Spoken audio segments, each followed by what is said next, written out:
Police and fire chief, you gotta see that. Yeah. Subcommittee will come to order. The chair recognizes himself for an opening statement. First, I want to apologize for being a couple minutes late. I had some fire chiefs show up that weren't on my schedule, but they're from the district, so I had to say hello, and I apologize for starting 4 minutes late. Good afternoon, and welcome to today's bipartisan subcommittee hearing examining strategies for the U.S. to lead the future of communications technology. This subcommittee has jurisdiction over the National Telecommunications and Information Administration, NTIA, and the Federal Communications Commission, FCC. Both are integral to our nation's spectrum management policies. The FCC also plays a critical role in overseeing the communications industry. In addition to these domestic agencies, there's also international treaties, meetings, and bodies that help establish global rules that govern these services. The International Telecommunication Union, ITU, is the United Nations agency responsible for international coordination of communication services. The ITU manages a global table of spectrum allocations reflecting international agreement on identified uses of spectrum frequencies across the world. The ITU also allocates satellite orbits. The ITU meets every 4 years to set a strategy for the next 4 and hold elections for the organization's 5 top officials, the 48-seat council membership, and 12 radio regulation board members. The ITU also holds the World Radio Communications Conference every 4 years to review and update international treaties governing spectrum and satellite orbits. The WRC 27 is expected to cover a variety of topics, including discussions to identify additional spectrum bands for international mobile telecommunications, IMT service. WRC 27 will also feature a number of important agenda items related to the satellite services. The satellite industry has been in a period of robust growth and innovation over the last decade, with the U.S. companies leading much of the world in these developments. Satellite technology plays an increasingly important role in our communications infrastructure, including broadband and other critical services. Satellite communication services have also been transformational for our first responders. In my home state of North Carolina, when Hurricane Helene devastated terrestrial-based infrastructure, satellite was able to bridge the gap and keep first responders connected. Demand for these services has resulted in the deployment of thousands of new satellites. Satellite-based services are a global enterprise, and these deployments require close coordination with the ITU and other countries. Our nation is the world's economic powerhouse, and we lead the world in innovation. The United States is home to the world's best technology companies. These companies have led in the creation of new devices and services that we rely on every day. On our committee, we're working in a bipartisan way to ensure we continue to lead in new technologies of tomorrow. China wants to surpass the U.S. as the global technology leader. Under the rule of the Chinese Communist Party, China has subsidized and stolen technology across a wide range of industries, including communications technologies. CCP-affiliated companies like Huawei have exported communications equipment around the world, giving support to the CCP's espionage activities. The CCP also seeks to sideline the United States in international telecommunication and technology standard bodies. If successful, our allies and partners around the world may increasingly turn to CCP-linked entities for telecommunications and satellite solutions and digital services. This is bad for American business, bad for Americans who rely on these devices and services for their daily lives, and ultimately undermines our economic and national security. The CCP notched another win in this column last year when the ITU announced it would hold the 2027 World Radio Communications Conference, WRC 27, in Shanghai, China. As the host country, China will serve as chair of the conference, allowing the CCP to steer these critical discussions. Given this, the U.S. should be an active participant in all upcoming ITU engagements. As I mentioned, WRC 27 will consider a number of agenda items related to communication services, including spectrum allocations. Key decisions will be made at these meetings to establish technical rules for communications technologies. So I look forward to hearing from our witnesses today about what is at stake in these upcoming engagements and what success looks like for the United States. I now recognize the ranking member, the gentlelady from California, for her opening statement. Thank you very much, Mr. Chairman. I'm glad we're holding this hearing today on a deeply bipartisan priority, ensuring the United States is ready to lead at the next World Radio Communication Conference. For many people, the WRC may sound far removed from everyday life, but the decisions made there have some very real consequences for America's economy, national security, innovation ecosystem, and ability to shape the rules for communications technology on the world stage. The WRC is where countries come together to update the global rules that govern spectrum and satellite orbits. Those rules help determine how nations coordinate, how a variety of advanced technologies, from Wi-Fi to 6G to satellites, grow and compete worldwide, and whether open, democratic countries like ours will continue to lead. Quite simply, if the United States isn't helping write those rules, someone else will, and we all know China is eager to fill that vacuum. That's why this process matters so much. When the United States comes to the table prepared, aligned, and working closely with our allies, we can be incredibly effective. We can rally support around a shared vision rooted in openness, transparency, innovation, and the rule of law. And getting this right matters even more as AI becomes increasingly embedded in the technologies people rely on every single day. AI is being integrated into our devices, our networks, and the communication systems that power our economy. That means the infrastructure decisions we make today will shape how securely and effectively those technologies develop for years to come. If the United States wants to lead in AI, we also have to lead in the communications foundations that support it. That's why we can't afford to wait until the last minute to build consensus. We need serious interagency coordination, early engagement with allies, and a clear sense of our priorities well before WRC 2027 begins. As a co-chair of the Spectrum Caucus, I've long believed that spectrum policy is about more than any single piece of technology. It's about whether America has a durable, forward-looking strategy to stay competitive in a rapidly changing world.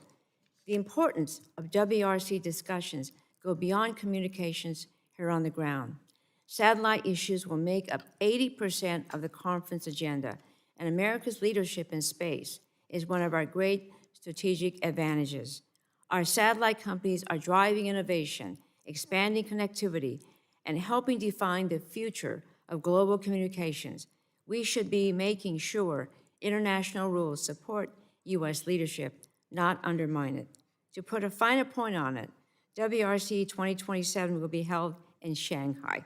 That alone should focus our attention.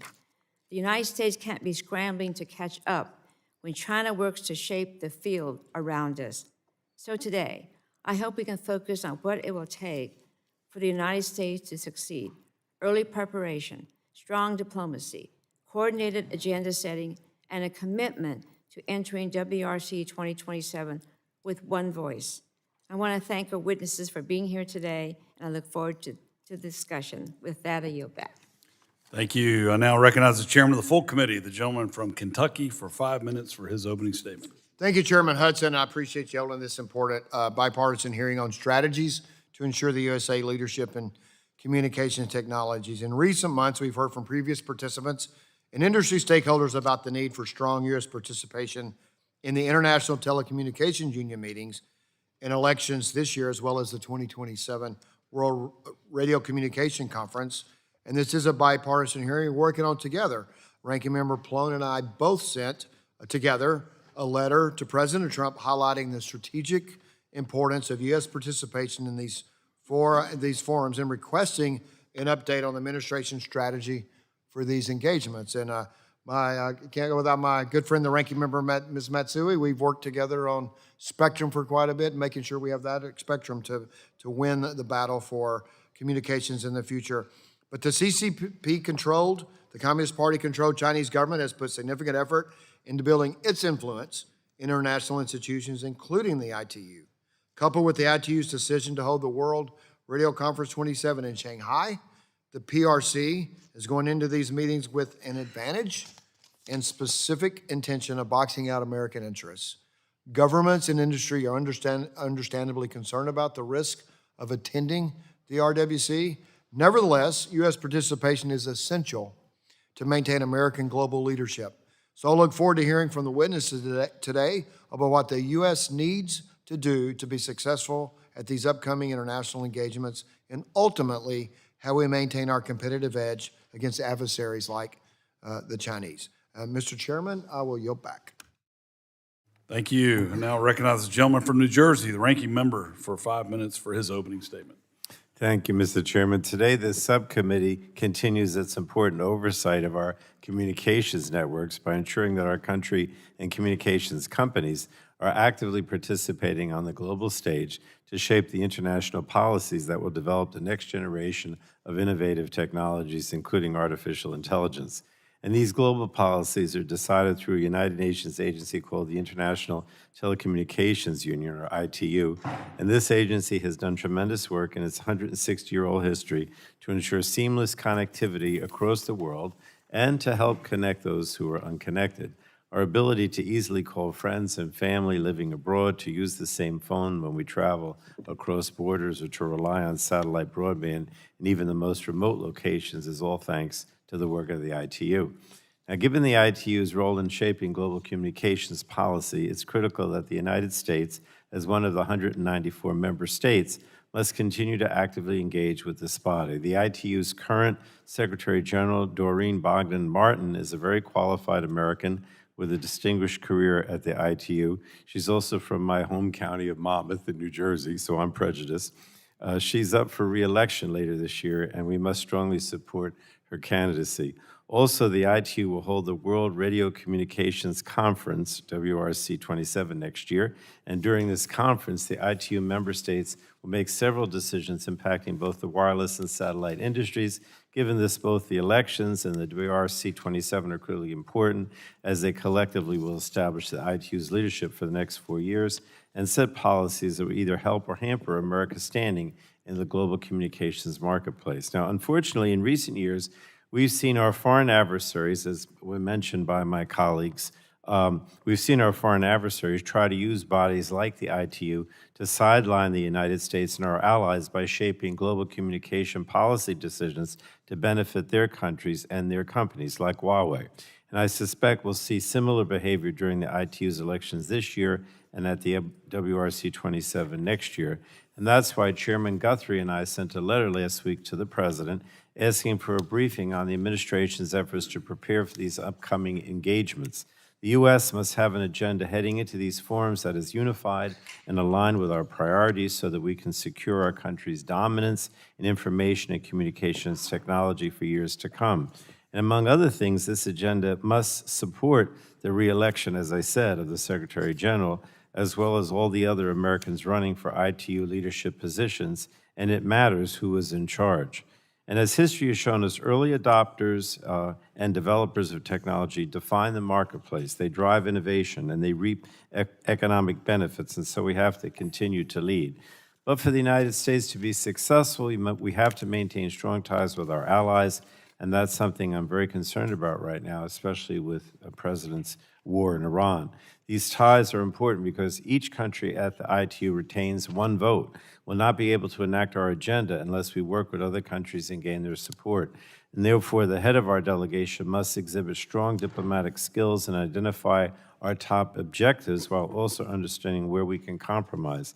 We know our country will not be immune at the ITU from its larger foreign policy decisions, so we'll need to be strategic to successfully achieve our policy priorities. And finally, I appreciate how challenging it will be for government and industry representatives to attend the WRC 27, given the conference's location in Shanghai. Sadly, this is another indication of just how much our adversaries want to control the agenda in this global arena, and therefore it will be imperative for the U.S. to negotiate strong protections for itself and our allies through the host country agreement with China. Among other things, we have to ensure that there are strong safety protections in place so that we can have robust participation from government officials and private sector delegates. So The decisions, as we said, made at WRC 27 will help shape the next decade or more of technology policy. So we have to take our seat at the table and make sure we have a lot of people behind us. So I look forward to today's hearing, and I yield back the balance of my time, Mr. Chairman. Thank you. We've now concluded with member opening statements. The chair reminds members that pursuant to committee rules, all members' opening statements will be made part of the record. We'd like to thank our witnesses for being here today to testify before the subcommittee. Our witnesses will have 5 minutes to provide an opening statement, which will be followed by a round of questions from members. The witnesses here before us today are Ambassador Steve Lang, Senior Advisor at Crest Hill Advisors; Fiona Alexander, Distinguished Policy Strategist in Residence in the School of International Service at American University; George John, a partner at Global Regulatory at Hogan Levels; and Dave Cavosa, President of the Commercial Space Federation. Thank you all for being here. Ambassador Lang, you are recognized for 5 minutes for your opening statement. Thank you very much, Chairman Hudson, Ranking Member Matsui, and members of the subcommittee. Thank you for holding this hearing and for giving me the opportunity to share my perspectives on this important topic. I had the honor of leading our delegation to the 2023 World Radio Communication Conference and recently retired from the State Department after a 30-year career serving under 5 presidents. I'm honored to testify today on my own behalf based on those experiences and not on behalf of the clients of Crest Hill Advisors. The World Radio Communication Conference may be the most consequential international negotiation that most people have never heard of. At the WRC, ITU members negotiate updates to the international radio regulations, a treaty-level instrument that allocates and harmonizes radio frequency spectrum to enable new services, prevent interference, and promote interoperability. As you know, spectrum is a finite resource, and with the rapid advancement of ever more data-intensive technologies and the accelerating growth of mobile and wireless devices, it is increasingly precious to an ever-growing number of industries, government agencies, scientists, and consumers. Radio frequency spectrum harmonization through the WRC has allowed industries ranging from mobile phones to Wi-Fi to achieve global economies of scale, driving billions in investment. It ensures our military that its radar and communication systems can operate reliably and without interference. And increasingly, the WRC is critical to unlocking the space economy from new satellite technologies to a human presence on the moon. Like other multilateral bodies, the ITU and WRC are flawed. But there's no other mechanism that can realistically open global markets to wireless services. Private companies can join the ITU as sector members and participate in the WRC, an unusual feature for a UN organization that has worked to our advantage. The stakes are high. China is aggressively promoting its approach to digital technology around the world, an approach that uses technology to restrict speech and repress dissent. It has targeted the ITU as a venue for expanding its global technology reach. That's why it was a significant blow to US interests when the ITU Council voted to accept China's offer to host WRC 27 in Shanghai. A Chinese official will now be the presumptive chair for the conference, and information security will be a serious concern. But these potential obstacles must not deter us. They should drive the United States to recommit to winning at the WRC. China's offer to host in the first place was motivated in part by the successful US effort in 2022 to replace the Chinese Secretary General of the ITU with Doreen Bogdan-Martin, a uniquely qualified American citizen and former Department of Commerce official. China's offer to host the WRC was aimed at reasserting its influence. With advanced preparation and planning, effective leadership, and a high-level commitment to success, the United States can achieve all of its objectives at WRC 27. I believe there are 4 critical steps that the US government must take to win. First, keep the pressure on China. China won the vote to host by a narrow margin of only 25 votes of the 48 ITU Council members, and its legitimacy as host is already in question. We must continue to hold China accountable and press like-minded partners to do the same, while urging the ITU to do so in its negotiation of the host country agreement. Second, accelerate US preparations. The US delegation in the past has too often been disadvantaged by delays in developing US positions. Senior leadership of US agencies, including the FCC, Departments of Commerce, Defense, and State, need to commit with White House support to developing US positions as quickly as possible. Third, build coalitions early. We cannot win this contest without friends and allies who share our priorities and are committed to standing up to opposition. The earlier we start building those coalitions through persistent, high-level diplomatic engagement, the more successful we'll be. And finally, identify leadership now and build the right team. I understand that the administration has been working to identify the head of delegation for WRC 27, and I hope we'll see an announcement soon. The sooner that happens, the better. It will also be essential to make sure that he or she has the right team in place and is fully resourced to engage diplomatically on a global scale. The ITU is far from perfect, and the WRC is frustrating and often difficult. However, with a high-level commitment to action now, the United States can emerge from WRC 27 stronger and more competitive in the global tech race. Thank you, and I look forward to your questions. Thank you. Ms. Alexander, you're recognized for 5 minutes for your opening statement.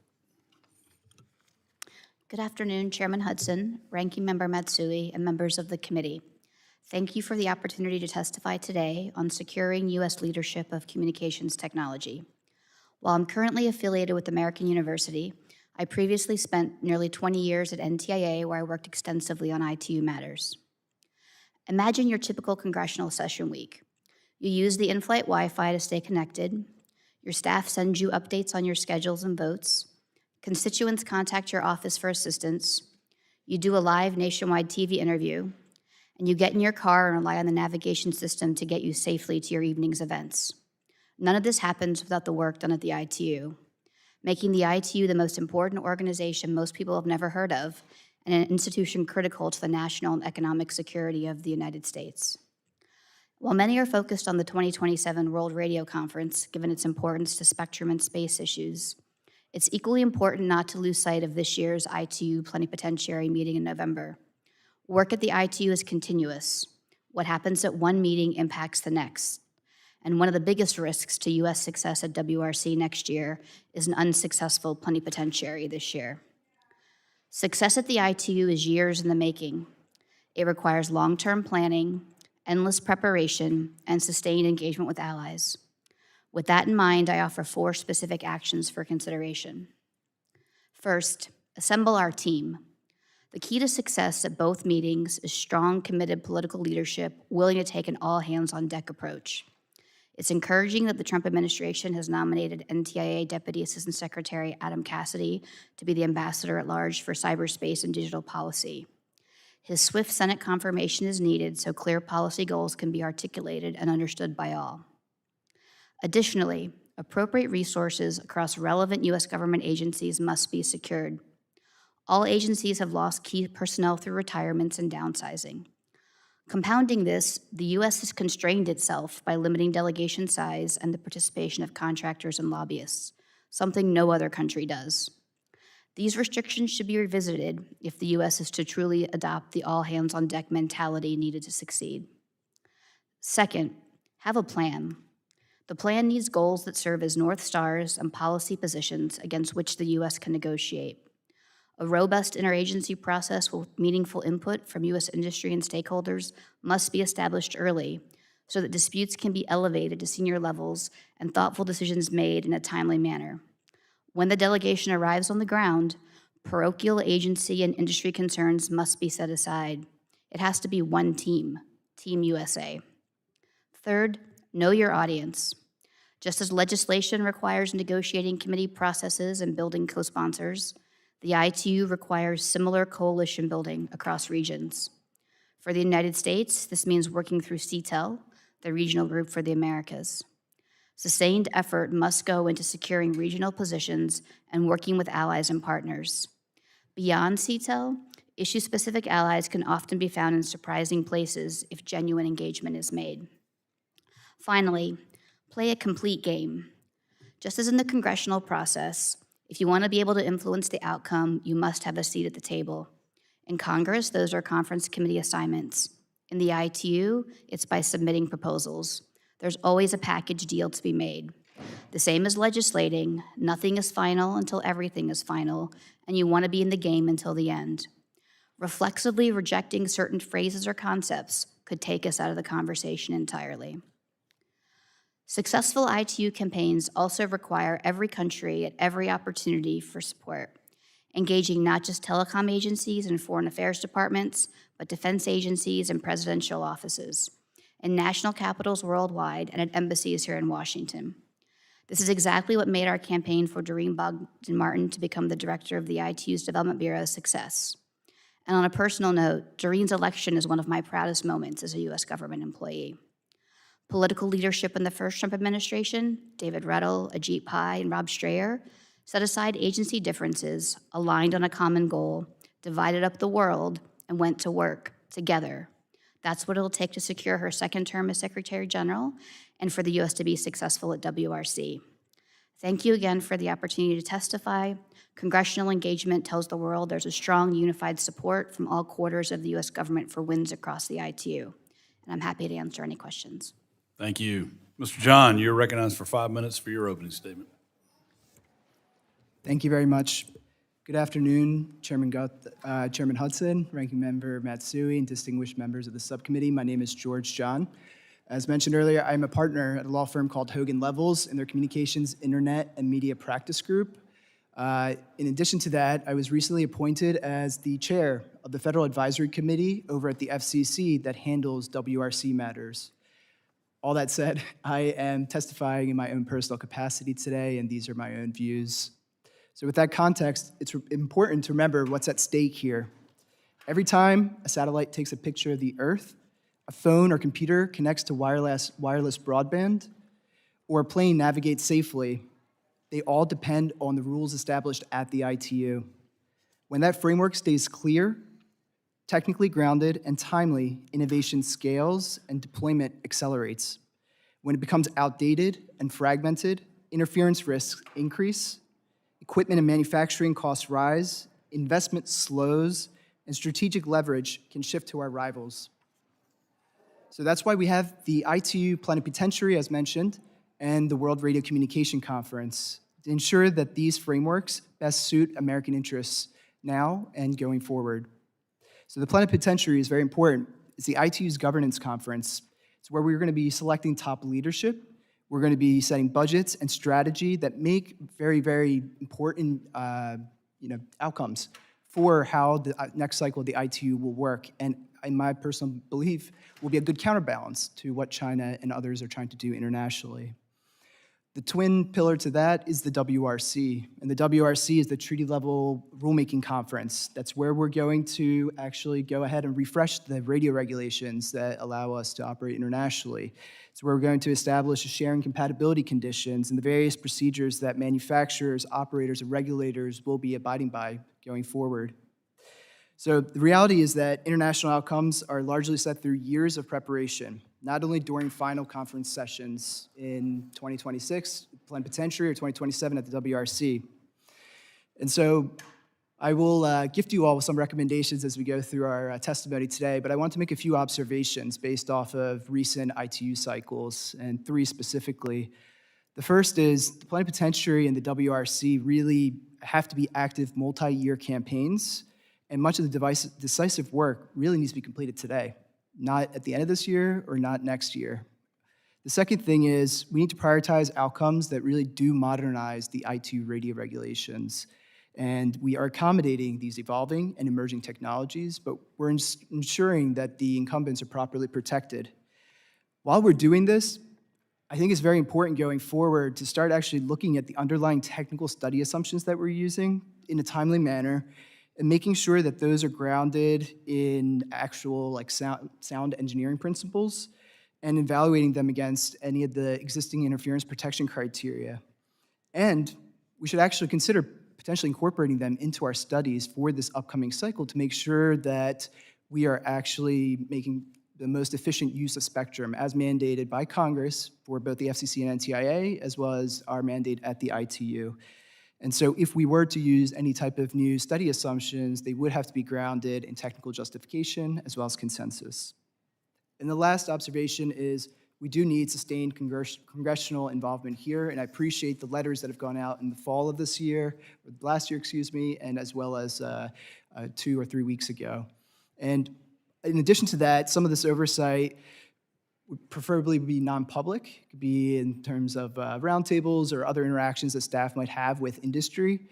It also would be check-ins with the relevant agencies to make sure that we are hitting milestones, and those milestones are not next year, they are this year.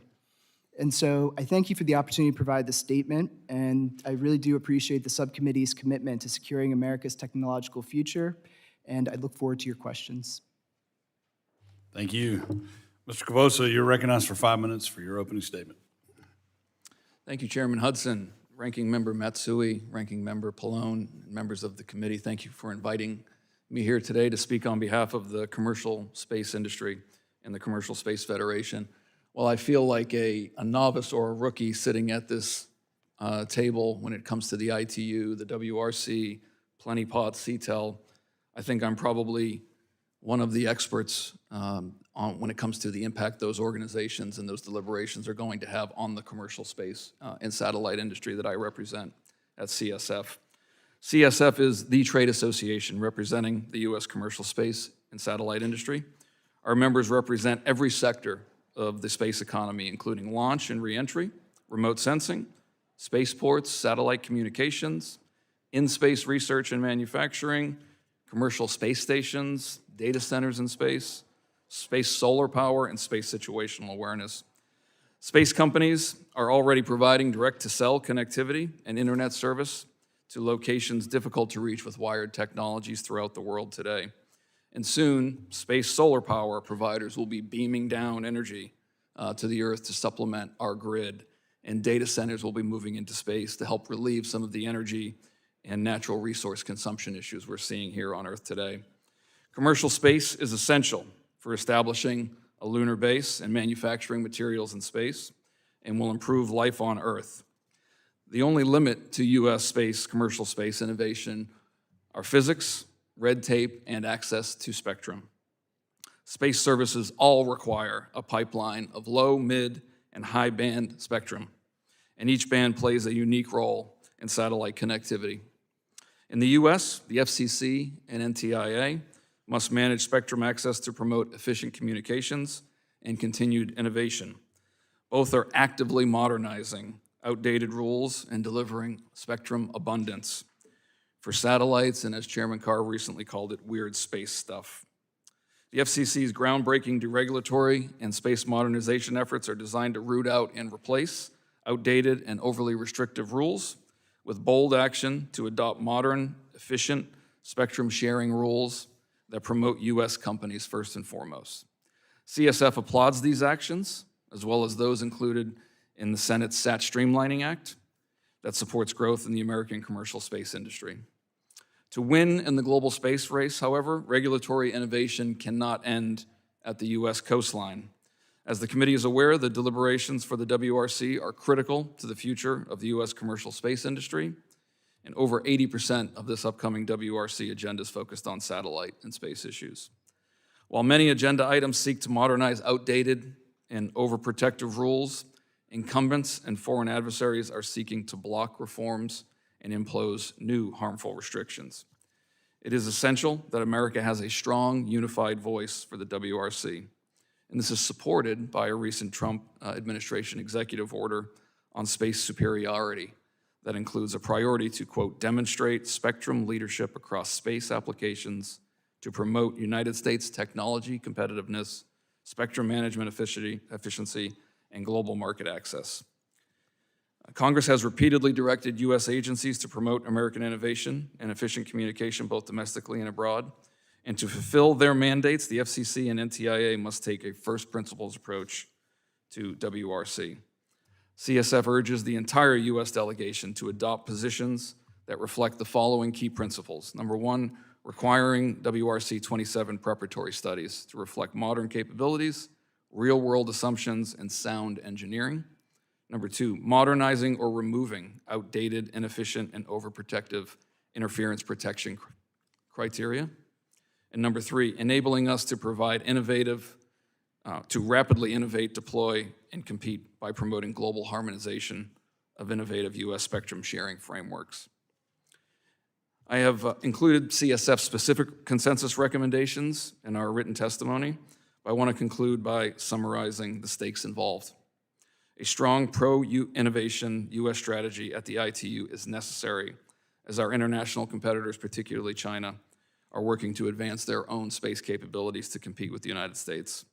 As CSF illustrated in our recent Redshift report, China has decided that space and AI are two of the areas that they want to be global leaders on and unseat the United States in those roles. And WRC is one step in the direction that they're going to take to do that. Thank you all for inviting me again here today, and I look forward to your questions. Thank you very much. We'll now begin questioning, and I'll recognize myself for 5 minutes. Mr. Cavosa, I appreciate your testimony. Enjoyed reading your written testimony. Can you talk a little bit more, though, about what happens to American satellite companies in the U.S. if we opt to not actively participate in these upcoming engagements? Sure, thank you for the question. When it comes to sort of space and satellite communications providers, we are inherently global players, right? We're not just serving one country. The business case in space and satellite closes most effectively when we can serve dozens or hundreds of countries. And the ITU tends to be the leader that most other countries use to set their domestic regulations and policy around spectrum. So it's very important that the U.S. push forward our positions that are pro-satellite, pro-space at the ITU and the WRC, because it impacts so many other countries and how they set up their standards going forward. So how does this impact consumers here in the United States? I mean, the easiest way to think about it, as it was noted, I think, in several of the opening remarks, is that space and satellite are integral to your everyday life right now, and the Chinese are standing up, and other countries are standing up competitors to U.S. satellite and space companies. And there's very much a coordinated strategy and investment to push those companies forward to beat the likes of SpaceX and Starlink and Blue Origin and Rocket Lab and other U.S. companies. So it's imperative that the U.S. consumer, it's imperative for the U.S. consumer that those U.S. companies maintain a leadership role. Otherwise, Chinese companies could take that on. I'm not sure that's where we want to be communicating through. I agree with you. I don't think U.S. consumers want to have the only option being Chinese satellite companies, so I agree with you on that. This week, I sent a letter to Secretary Rubio along with my colleague Mark Vesey and a group of bipartisan members highlighting the role the U.S. government, including our diplomats, can play in getting our partners and allies to take seriously threats to their communications infrastructure posed by untrusted equipment. Mr. John, can you talk about why letting China lead, you mentioned this, but expound upon why letting China lead at ITU and WRC can further entrench CCP-affiliated network equipment? Sure. Appreciate your efforts on this front. So if China is leading in these global communication standards development efforts, right, its companies are going to be the ones that benefit. And they're the ones that are going to be developing the standards and the equipment and everything else that goes through with it. And so that creates this type of long-term lock-in that reduces competition and increases reliance on these Chinese vendors. And that's not good. And the analogy I was thinking of is if one country drives the plug shape and the voltage assumptions, right, all the manufacturers are going to build to that standard first, and everyone else ends up buying adapters or rebuilding later. It's inherently inefficient. So the world buys products made somewhere other than the U.S. That's what Exactly. you're saying. Ambassador Lang, is there anything you would like to add about the work the department plays in these conversations, I guess from a State Department point of view? Yes, the State Department actually leads and coordinates the effort for all of our engagement with the ITU. We have sort of a two-pronged process when it comes to preparations for the WRC specifically. We have the FCC coordinating industry stakeholders and TIA coordinating the views of federal users, and then State Department oversees that process as it comes together and then leads our diplomatic engagement. That's very helpful. Mr. John, going back to you, in your testimony, you talked about why the ITU and WRC 27 are important to our industry.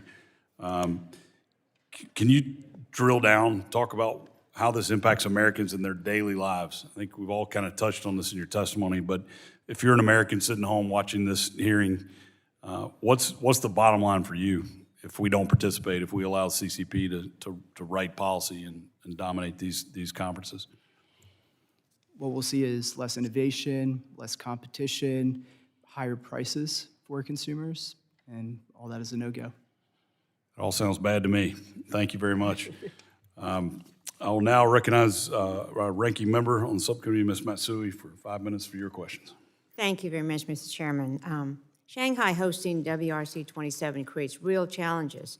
We all know China is not just another host country, it's a strategic competitor whose influence as host raises serious concerns about information security and broader strategy and efforts to shape the field to its advantage.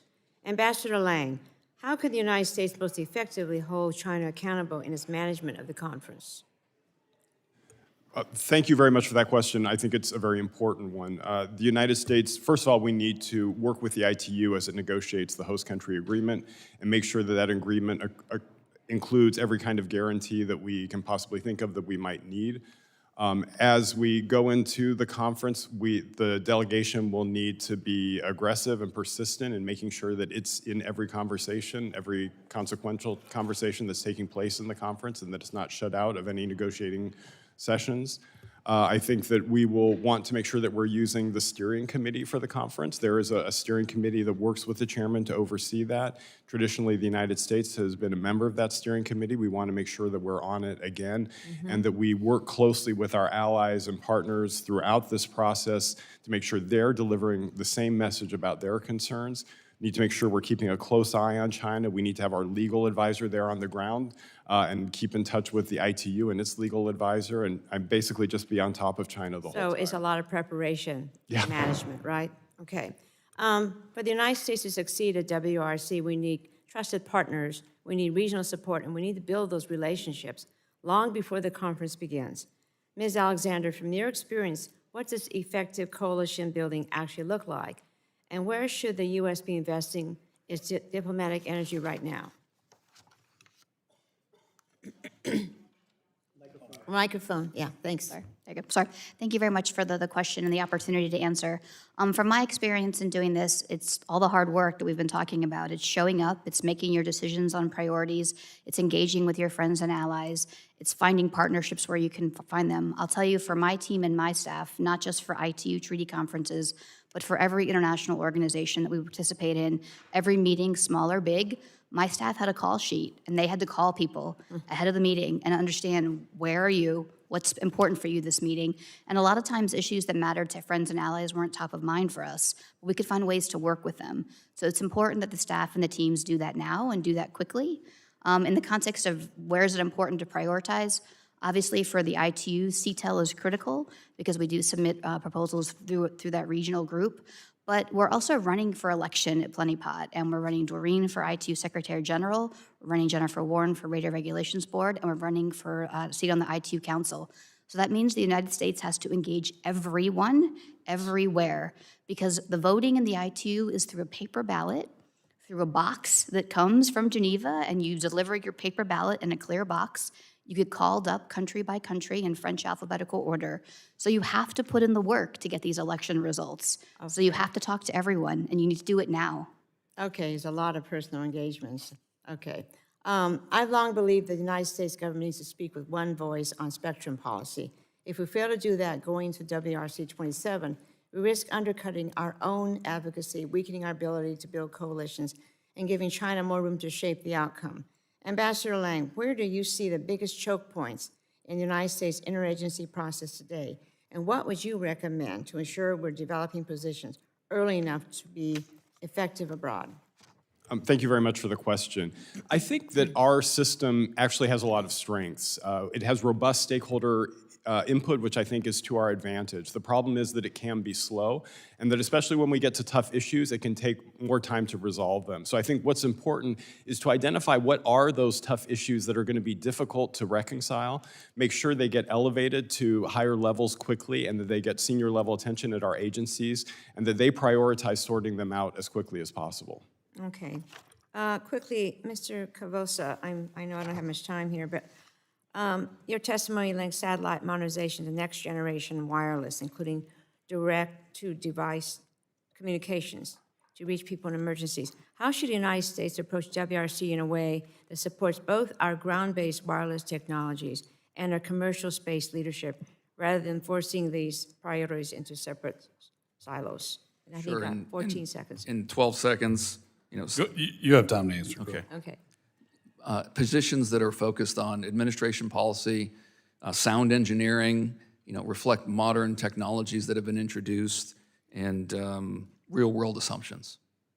Okay. Okay. Well, thank you very much, and I yield back. Thank you. Now recognize Mr. Guthrie for 5 minutes to ask your questions. Thank you. I appreciate that, Mr. Chairman. And this is first from Ms. Alexander and then Ambassador Lang would add. So Doreen Bogdan-Martin is running for re-election of Secretary General of the ITU. There are also other Americans running for positions. Why is it important to have Americans in these roles, in these leadership positions? And if you and Ambassador Lang would answer that. Why is it important to have Americans in these roles? Sure, I'm happy to go first. Thank you very much for the question. And I will just say that leadership starts at the top in every institution, whether it's here in Congress or in the administration, and the ITU is no different. So it's important to have someone in these positions that shares our values and that shares our agenda and what we're working for in terms of innovation and economic growth. Doreen, in her first term as Secretary General, has made a lot of progress in trying to make the ITU more accountable, provide some auditing, and provide some oversight. And it's important that we have that and we have that continue. I really don't have too much to add. I would just underscore the importance of sound management of the organization. Doreen has taken some important steps to strengthen that management and to make it more transparent. Transparency is something that we very much lacked when a Chinese citizen was head of the organization. Okay, thank you. This is also Ms. Alexander, if you'll go first. On the next question, and Mr. John, if you'll have anything to add. So several of you have mentioned the importance of relationships and working with partners and allies in advance of ITU meetings this year and the WRC 27. At the same time, work is ongoing with U.S. government to develop our official positions. And Ms. Alexander, can you talk about why U.S. participation is still essential at this stage and how these engagements can be productive? And Mr. John, if you'd comment too. Sure. So again, the ITU and all the components of it are always meeting. There's always a conference, and our region is CETL. There are other regions, and we can go to those conferences and those meetings as well. So it's important to show up. It's important to understand what other countries are trying to pursue. It's important to understand how what they're trying to pursue might impact what you're trying to pursue. You need all this intelligence and you need all this information to develop your strategy once you decide what your clear positions are. Do you have anything to add? Yeah, if we were to consider this like a trial, you just don't show up to the closing argument. You got to develop the record beforehand. And so we have a dual track process that occurs in the 3 to 4 year cycle before WRC and also the Plenty Pot. And so if we focus on just the WRC, the working party process, I'd mentioned in my opening or in my written statement, that's where the technical studies are actually conducted. And that's where we try to drive results that lead to conclusions that allow us to develop the regulatory text, the potential no change or the potential changes to the actual radio regulations. And so in parallel with that, there's the second track, which we reference as the CETL track. And that's where the FCC has its WAC process and the NTIA has its RCS process. And that is where we take those technical study results and try to actually concoct the regulatory text, right? And we'll have a US proposal, and that US proposal has to then, we have to build a coalition around it, and that's why we go to CETL and try to get other North, Central, South American administrations, specifically at least 5 of them, to actually join our particular US proposal, and that gets sent to the ITU. And so something I thought that was helpful yesterday, one of our industry colleagues said at the Senate hearing is, yes, America first, but it cannot be America alone, and that's very important to highlight. All right, thank you. And I'll ask this for you again, Mr. John, then for the panel, if you'd like to comment. As you know, work remains to reach consensus among industry and our federal stakeholders. Can you talk about how China views these international engagements and forums and why it's important that the U.S. and our partners, why it's important for our U.S. and partner to offer alternatives to adversary-led positions? And what's at stake? Kind of what's at stake in this? If you'll start and the other till we run out of time, Mr. John? Sure. So China is very involved, not only at the ITU, but 3GPP and the various standard-setting bodies. And in addition to that, it builds wide coalitions, whether it be its peers in Asia or other countries through BRICS or through Central America, for example. And that is how it's been able to apply this pressure. And I think the hearing memo covered that very well. And what's at stake here is for industry, the predictability, the scale, the market access that all of us yearn for, that's at stake. And so U.S. leadership really needs to be focused on being early, being technically credible, and being focused on those coalitions that I was alluding to before. Anybody else like to comment on what's at stake? I got 15 seconds, so one quick comment on what's at stake. Anybody got it? All right, thank you, and I will yield back. Thank you. And now recognize the gentleman from New Jersey, Mr. Pallone, for 5 minutes for your questions. Thank you, Mr. Chairman. I think that some of what I wanted to ask has been covered, but maybe not other parts of it. So let me just mention that last week, Chairman Guthrie and I sent a letter to the President regarding the administration's prep for both the upcoming elections at the ITU and the WRC 27. In the letter, we stressed that the U.S. must be focused on these upcoming ITU engagements to ensure that our country remains a tech leader on the global stage. And to help achieve that, Ambassador Lang, you mentioned that we have to keep the pressure on China at ITU. Obviously, I agree with you, so have so many others who've already asked you questions. I think you've explained how American consumers and our country's telecommunications companies will suffer if we fail to meet this objective, but I don't know, did you want to add anything to that? Well, I guess thank you for the question. I would like to add something. I do think that thinking broadly about the second and third order effects of these events and the impact they have on our strategic competition with China overall. I think that technology now is the foundation for our strategic competitiveness, and what's at stake is more than the competitiveness of our industries. It's more than our economic prosperity. It's our national security. And if China is successful in promulgating its approach to digital technologies around the world, I think our democratic values are at stake as well. All right, thank you. Let me go to Spectrum. The subcommittee has worked on a bipartisan basis in the last few years to ensure that the FCC and the NTIA are routinely coordinating on Spectrum. And I think that's important given next year's World Radio Conference. So let me ask Ms. Alexander, what additional actions do you recommend the subcommittee take to ensure that NTIA and the FCC are coordinating on spectrum policy so that our country can speak with one voice at WRC 27, if you would? Thank you very much for the question. I would say hearings like this are a great start. I would say the letters that you guys have been sending are helpful, and it puts the pressure and it raises the profile and the priority on the issues, and it's important. And I would say one of the biggest challenges that I see on the spectrum side is this bifurcated process between the NTIA and the FCC and the need to have a deconfliction process early. I think often those processes will go and go, and then there's a conflict and we deconflict very late in the process. For the rest of the ITU, we do not have a bifurcated process. We have a single process and a single interagency to get ready for everything. So I think if you're going to continue to have a bifurcated process, I would just encourage a senior level assessment of having a deconfliction process much earlier, so that when people like Ambassador Lang have to lead the delegation, they're prepared early on with the positions that they need to advocate for. Well, thank you. Mr. John, did you want to add anything on the spectrum policy that I mentioned? Yes, please. And so Ms. Alexander actually highlighted the levers that you all can pull. And I think some of the substance of like what you would do in those hearings or letters or other outreach is important to highlight here. The first is we all kind of hit on it. Moving early is very important, but what does that actually mean? Plenipotentiary is in November of this year. We should have most of our, if not all the final positions developed and concluded by the middle or if not the beginning of this summer. For the WRC 27, we have our second CTEL meeting in December. Again, we should be having our positions finalized as soon as possible this year so we have time to go and build those coalitions. And so driving some type of milestone-based schedule and making sure the agencies are sticking to it is very important. Another thing is staffing and expertise.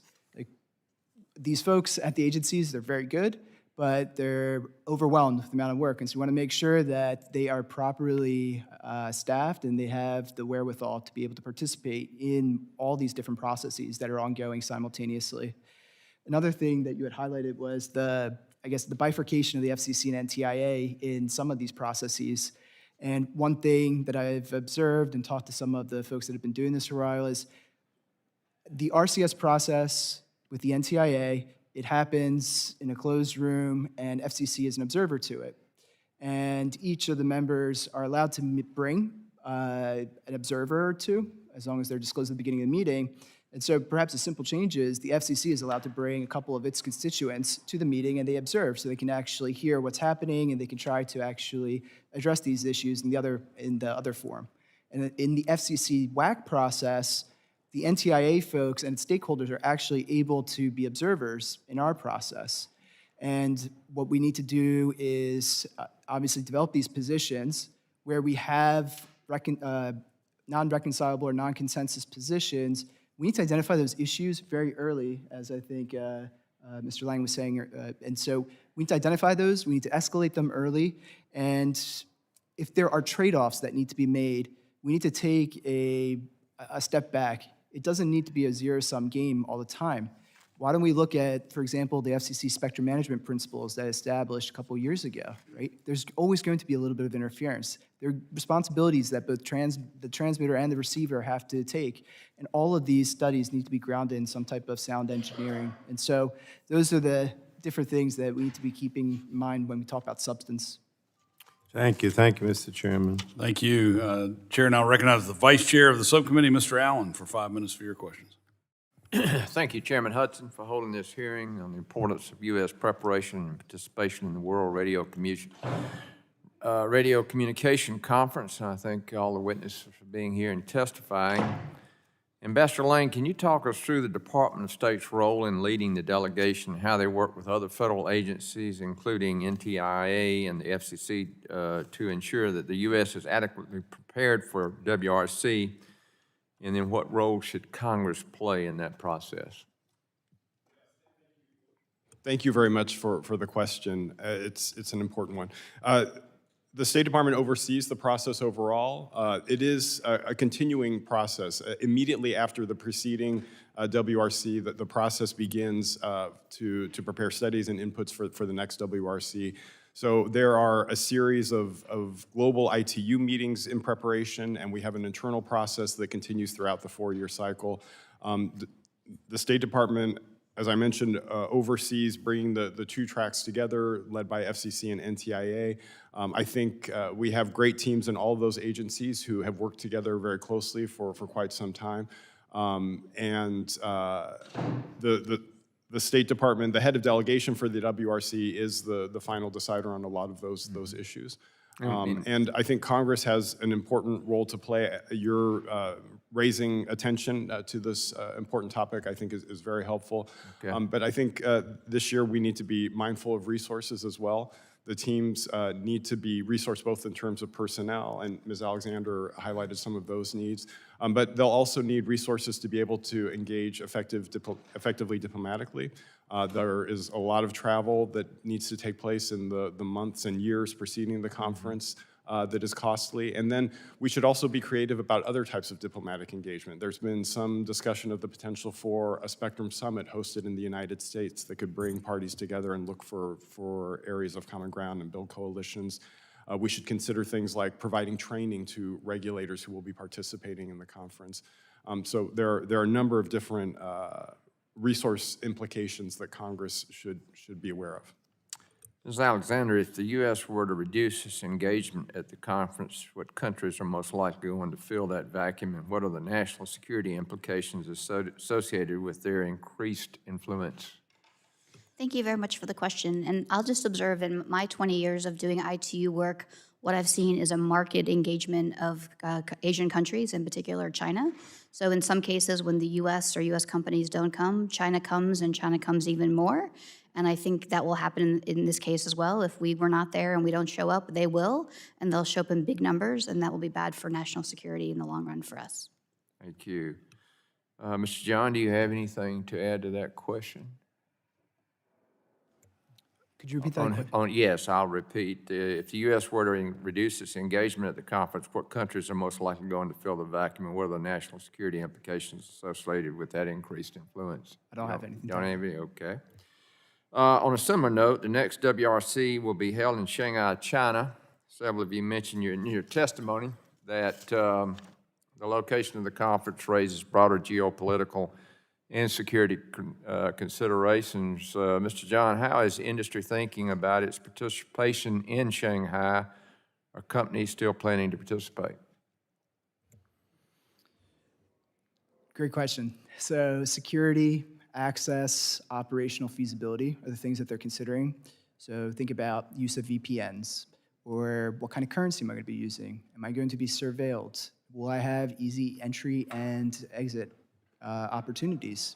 So these are things that the host country agreement do need to establish. And in the end, I do believe most of U.S. industry will participate. It's a global level treaty-making conference, and they have huge stakes at play. And just from my experience, WRC 19 is relevant here. It was held in Sharm el-Sheikh, Egypt. To get into my hotel room, I had to go through 2 sets of security. I could only take certain buses to the conference venue and back, and we weren't allowed to leave at all. And so it's not quite the same level of security issues, but there have been these types of situations in the past, and State Department and others have been able to overcome. All right, so precautions are taken. Ms. Alexander, what is the most likely outcome if the U.S. arrives divided on high-priority agenda items? And I got 16 seconds. Thank you very much, Mr. Chair, for the question. I would say, consistency matters, and if the United States shows up and different people in the U.S. are saying different things, then people don't take the U.S. seriously. And that has happened when other countries have taken the microphone and one person says something and someone says something else from that same country. So we don't want that to be us. Okay, thank you. Mr. Chairman, I yield back. Thank you. Chair, and I'll recognize the gentleman from Florida, Mr. Soto, for 5 minutes to ask your questions. Thank you, Chairman. Every day, the world gets a little smaller thanks to getting more interconnected because of technology, especially telecommunications. In Central Florida, we're proud to host the busiest spaceport in the world. 90% of all space flight is happening there with SpaceX, Blue Origin, ULA. We see Starlink growing by the day, Kuiper Belt starting to move along as well, which is why I was proud to sponsor the Launch Communications Act with Dr. Dunn, where we're able to streamline the FCC permits for each of these launches. We had over 100 last year. So satellite spectrum, obviously a huge part of the agenda going into the World Radio Communications Conference. It's so critical for the free world, led by the United States, to be able to take these issues to Shanghai, China. Obviously the venue can be ominous when we're talking about that. But I do question how free things are back home right now. We saw Chairman Carr has turned the FCC into the Federal Censorship Commission. He's attacked the free press for asking critical questions about the Iran war. Quote, broadcasters that are running hoaxes and news distortions, also known as the fake news, have a chance now to correct their course before their license renewals come up. He's threatening major broadcasters for protected speech under the First Amendment for news activity that is critical for the American people to remain informed. And you add in the censorship of bad press to President Trump trying to fire Jimmy Kimmel and other late-night talk show and comedy hosts, and then a $16 million extortion payment that went to Trump personally. How could we lead the free world abroad when we are struggling and see an administration attacking it at home? And this Congress continues to do nothing. Ambassador Lang, how important is it for us to defend freedoms at home? If we're going to go abroad and tell folks like China and Russia that we stand for freedom, we stand for making sure that we could have interconnectivity, rule of law, how critical is it for us to make sure we're protecting these values at home as we're negotiating abroad? Thank you for the question. I guess I would just say that political issues can have an impact on our engagements internationally in the ITU, but in general, these are very technical conversations, especially for the WRC. What's important is that we engage frequently with our partners and allies, and also cast the net broadly to work with countries that may not have made, in the middle ground, that may have not made decisions yet on how they stand on some of the issues that we're working on. But that diplomatic engagement is absolutely critical throughout the process to make sure that we can promote the positions that we have decided are our priorities for the conference. Sure, these are technical goals, but this is a diplomatic forum. Relationships matter. we have to win elections, which was talked about already. Changing the subject, Mr. Cavassa, thanks for being here. Appreciate the work you're doing to help out Central Florida industries and commercial space. You talked a little bit about low band and high band spectrum. Can you go a little bit more into our priorities for this to make sure we could continue American space and telecommunications dominance? Sure, thank you for the question, and thank you for your support of the Launch Communications Act. As you noted, Central Florida, key location for the commercial space industry. There were over 200 launches last year in the United States, and Florida, the vast majority of those, and that will continue to grow, I think, sir. Within the next 5 years, we're anticipating getting to multiple hundreds of launches a year, maybe 1,000 launches per year from the United States in the near future. So your work on the Launch Communications Act is very helpful. Also, you're referring to commercial space, and the Artemis mission is a great example. We are going back to the moon here in the next year or two, and the Artemis missions are very commercial focused. Sure, and hopefully a launch in April too. We're all Exactly, keeping our hopefully fingers April crossed. 1st or soon after. The commercial industry is a huge piece of the Artemis and NASA's mission going forward, and the spectrum on the lunar surface, spectrum in cislunar space, very important to the commercial space industry that it be protected, and those fights will happen at this WRC coming up. We may have to establish moon time too, although I don't know we'll be able to do it at this conference. I was curious, how do you beam solar power down to the Earth? You had mentioned that in... There are 3 different companies right now working on capturing solar energy and then either beaming it to satellites in low Earth orbit or beaming it back to the Earth. Way too complicated for me to get into in this meeting, but it's very cool stuff. I just wanted to clarify that that is actually a thing that we're working on. It is actually a thing. Thanks, now yield back. Thank you. Sounds like a pretty cool thing. Thank you for your questions. I'll now recognize the gentleman from Ohio, Mr. Latta, for Well, 5 thank minutes. you very much, Mr. Chairman, and thanks for our witnesses for being with us today. It's kind of unsettling. I remember sitting here several years ago talking about some of these issues that are before us today. And if I can start with you, Ambassador, in your testimony you said, and it's kind of interesting, you, like other multilateral bodies, the ITU and the WRC are flawed. Their bureaucracy has grown bloated over the year. Politics occasionally bleeds into technical conversation. Adversaries like Iran and Cuba have equal seats at the table. If I'm not mistaken, have there been about 10 WRCs that have taken place? I don't have the count confirmed. That sounds about right. I think the first one was in Well, 1995. then my question is, because what we're hearing today is a lot of the conversations of what we've been doing wrong. Have we been doing this wrong for over 10 of the WRCs, or what's happened? Well, thank you for the question. I do think that the organizations are flawed, but I don't think that there is a better way to globally harmonize spectrum at this time. I think we do have to have wide representation internationally to make sure that we can deal with interference questions wherever they come up. I think we do need to have a government-led process that brings our national, that can include our representation from our national security agencies and our transportation agencies that have critical interests in this space. And we also need to make sure that we have binding commitments that only governments can agree to. So although I guess maybe it's not a perfect system, but I think it's the best one that we have at this time. Well, again, in reading your testimony, I found it interesting because, again, it's you said that we have to recommit to win, which is, I'm never sure we should have ever said that we have to recommit. We should have always been in a position that we think about we wanted to win to begin with. But you also said, I found this is interesting too, what you said. When you end your number 1 paragraph on the critical steps, you said that in talking about China narrowly winning with 25 out of the 48 votes, and its legitimacy as a host is already in question. Could you explain that? Well, I think my point is mainly that in general, the offer to host has been accepted essentially unanimously by the council without any kind of a vote whatsoever. Votes are quite rare in the ITU, and general means that there has been a problem in the process. So I think to have China win that vote so narrowly does call into question its position as the host. Thank you.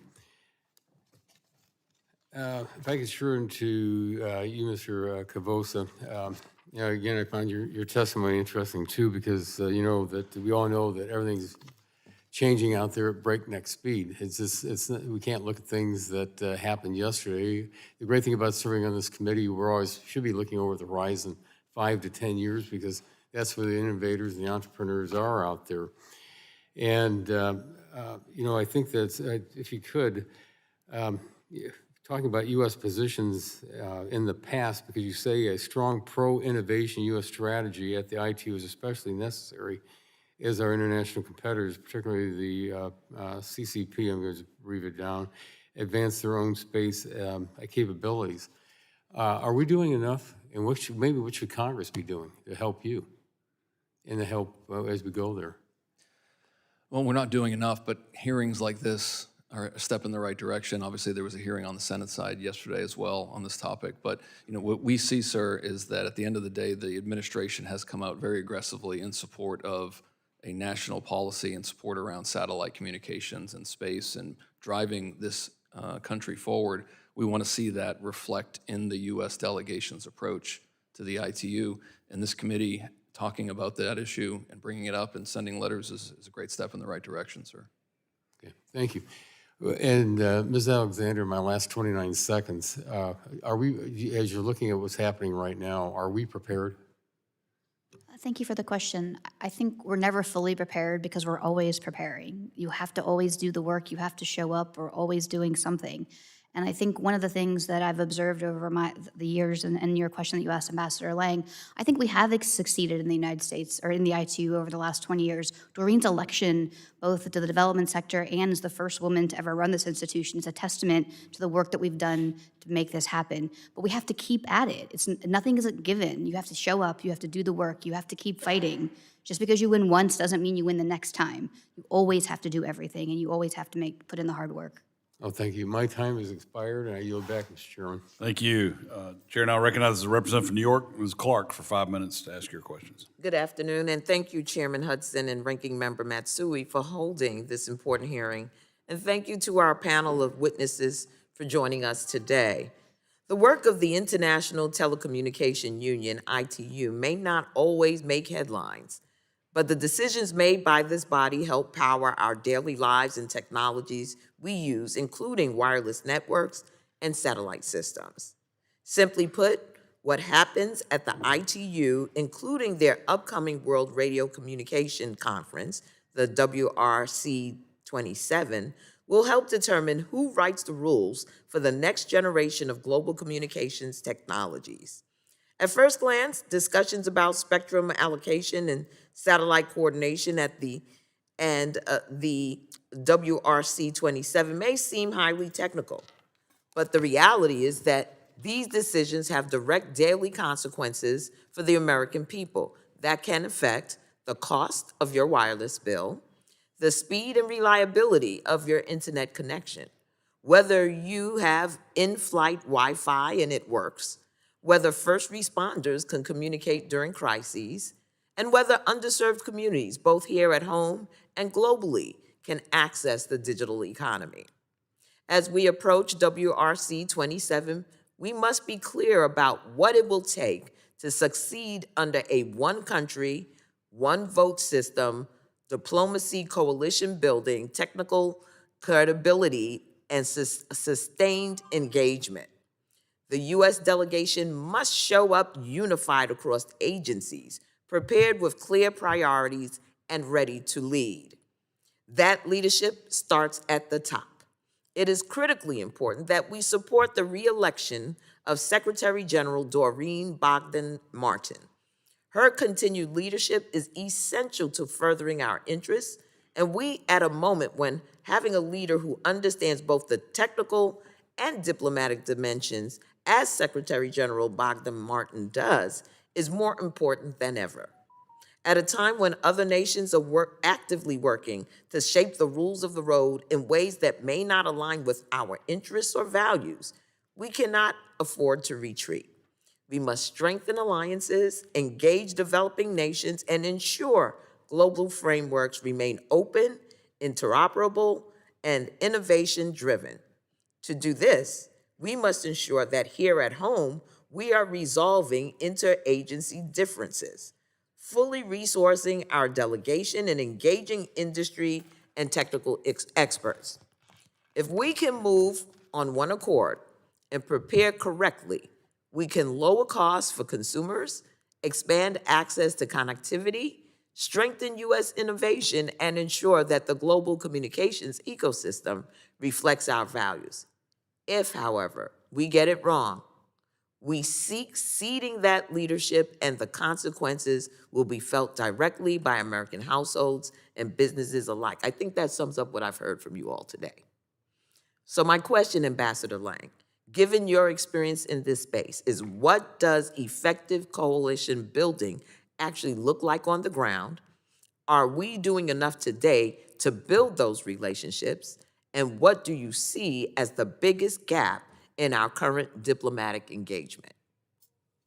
Well, thank you very much for the question. And I think that we are doing a lot right now, but we need to keep doing more to be successful. And that pace needs to increase as we get closer and closer to the conference. And a lot of it is retail diplomacy, going out and meeting our counterparts in the various preparatory meetings that are taking place around the world.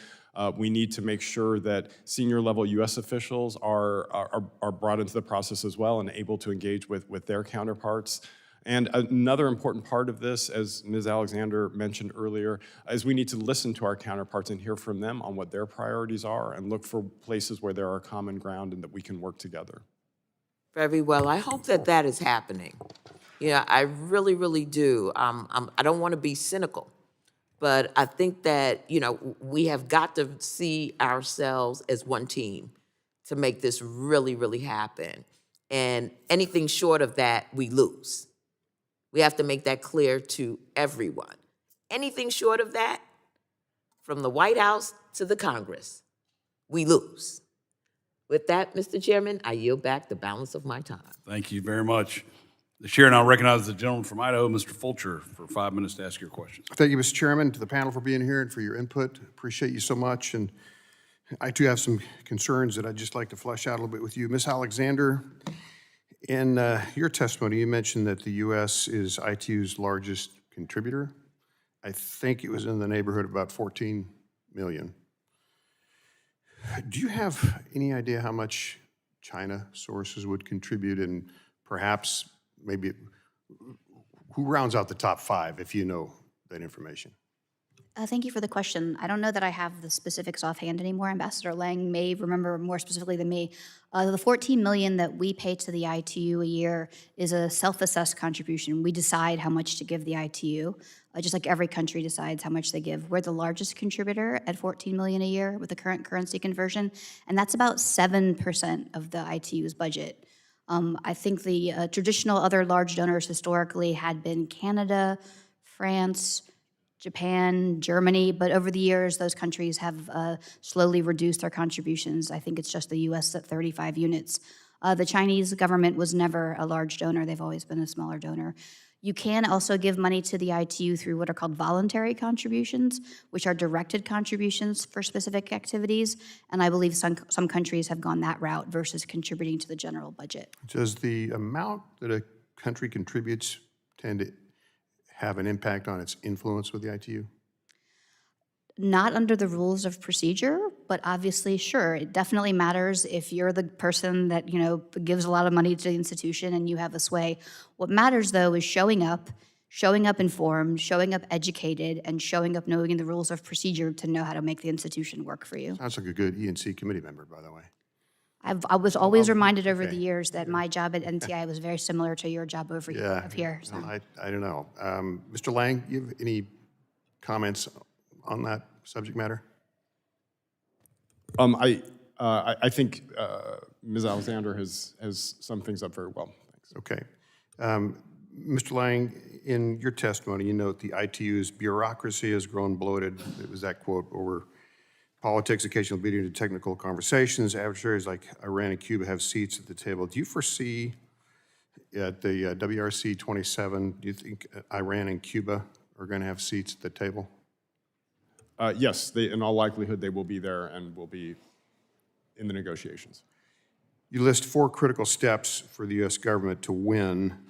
Topping the list is keeping the pressure on China, which I think most of us agree on that.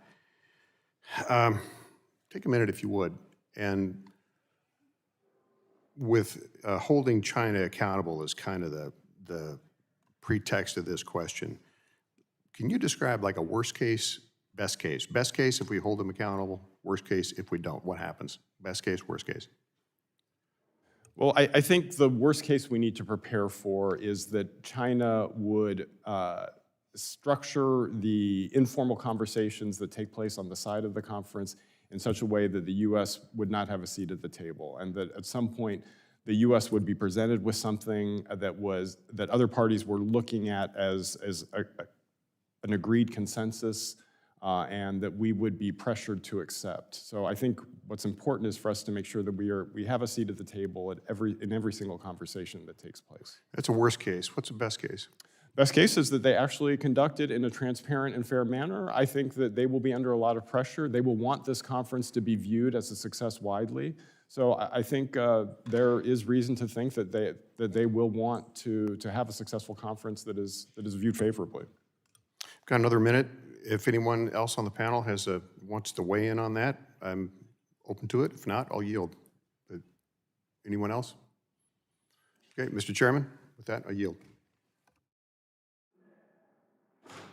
Gentleman yields.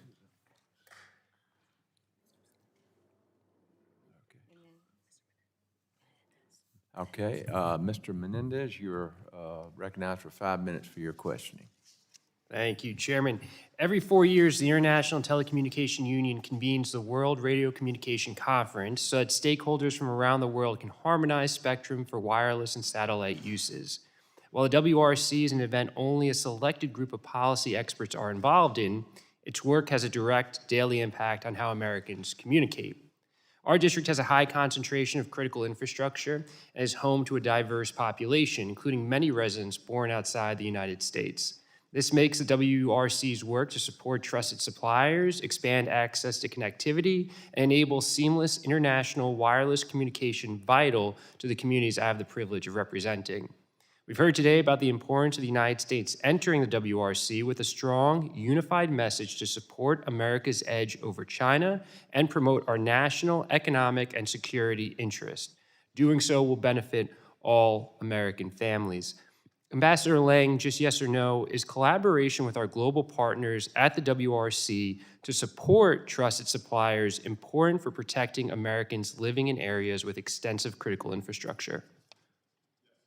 Can you elaborate on that? Yes, I think that what's on the topic of trusted supply, which I think is very critical, what we want to make sure is that China does not gain an advantage for its suppliers through the process. If China is successful in promoting its approach to radio frequency spectrum through the WRC, then their domestic champions like Huawei and ZTE will have greater economies of scale by being able to produce the same equipment internationally that they produce for their own domestic market. And if that gives them an advantage in third country markets around the world, then that is a problem for us and for critical infrastructure in those countries. And what are some specific ways that you think that we can better the balance, achieve that when we go into these conversations? I do think it's pretty much the same recommendations that we've been talking about to make sure that we have our positions lined up as early as possible and that we're engaging aggressively. All right, appreciate that. Another critical priority is expanding access to reliable connectivity and innovative digital technologies.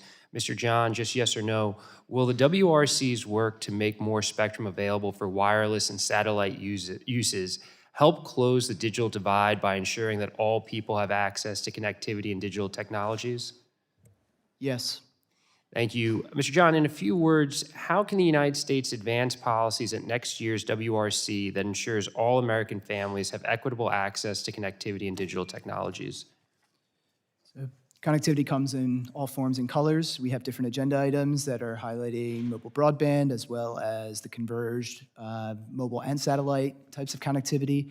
And so as we've discussed a couple times here, we can get the international economies of scale that we seek to lower the costs for consumers and increase the speed and how we can deploy these facilities. And all of this is couched in us doing studies early, getting those positions done this year as opposed to next year, and making sure that we build these coalitions early and fortify them so they can withstand China and others. Appreciate that.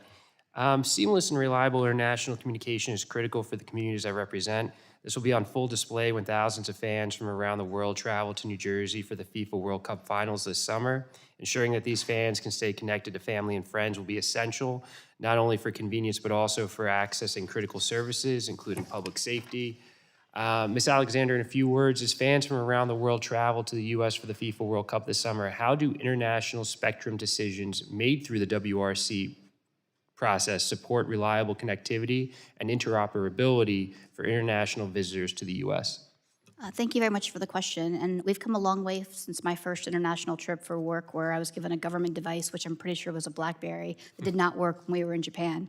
So we're way beyond that because the decisions that are made at the ITU ensure interference-free, efficient, and equitable use of wireless services worldwide. So when those international spectators come, they'll be able to rely entirely on the global coordination to seamlessly connect their devices to local networks and access essential services when they are here. Great. I appreciate that, and I appreciate today's bipartisan collaboration to examine how best to advance U.S. interests at the WRC. It is essential that the U.S. delegation speaks with a unified voice that strengthens American competitiveness while prioritizing secure, reliable, and equitable connectivity for American consumers. Thank you, and I yield back. The gentleman yields. Now recognize Mr. Pfluger for your 5 minutes of questioning. Thank you, Mr. Chairman. I thank the witnesses. In September, I sent a letter to the administration regarding China's hosting of the 2027 World Radio Communication Conference in China and the related national security and economic competitive risk associated with that. And as noted, this event allows China to influence agenda setting and policy decisions, raising concerns about potential espionage. And I request that the letter and the U.S. Economic and Security Review Commission report, China's management of electromagnetic spectrum resources, be entered into the record, Mr. Chairman, both the letter and the report. Yes, no objection.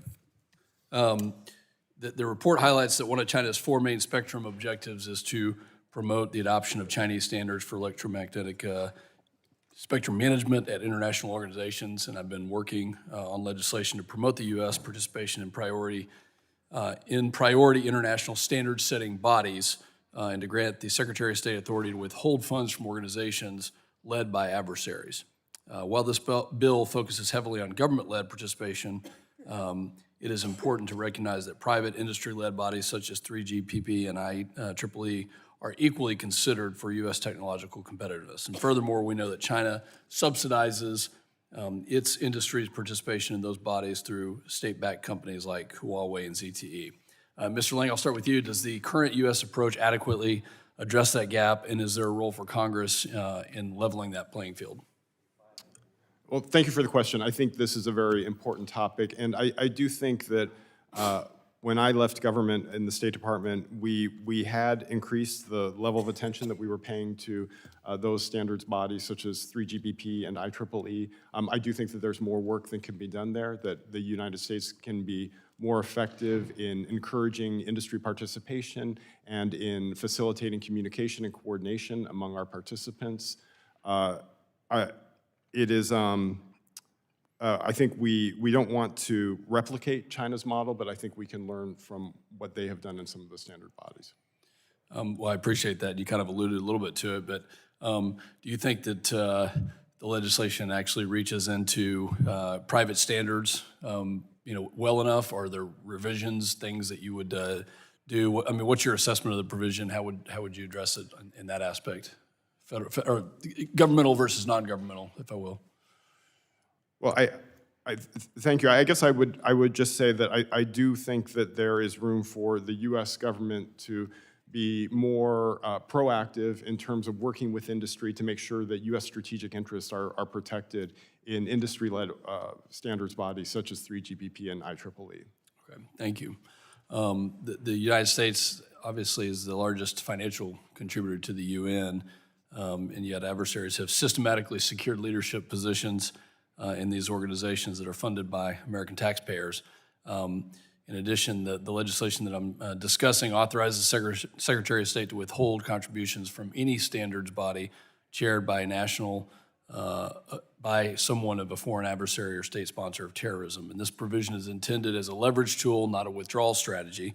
But China contributes far less to these bodies than the U.S. does, yet gains disproportionate influence through coordinated delegations, leadership appointments, and block voting.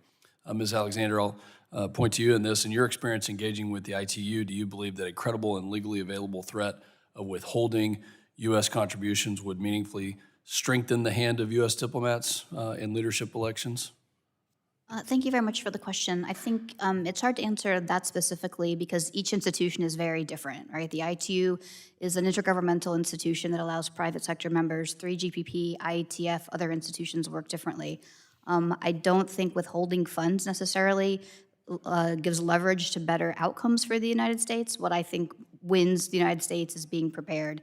And when it comes to standards development processes, our historical support for bottom-up industry-led standards has worked and worked well for us. What could be enhanced is what Ambassador Lang has referenced is coordination and making sure that the U.S. government is working with and working in lockstep with industry to achieve our objectives. Well, talking about the WRC that's upcoming and the coordination that you think needs to happen, I mean, how behind are we and what needs to happen in order to catch up? For WRC, again, I'm not as intimately as involved as some of the folks on the panel in the WRC preparations and the committees, but my observation historically is that these processes can be slow and they can be cumbersome because spectrum is hard, right? You guys know that better than I do.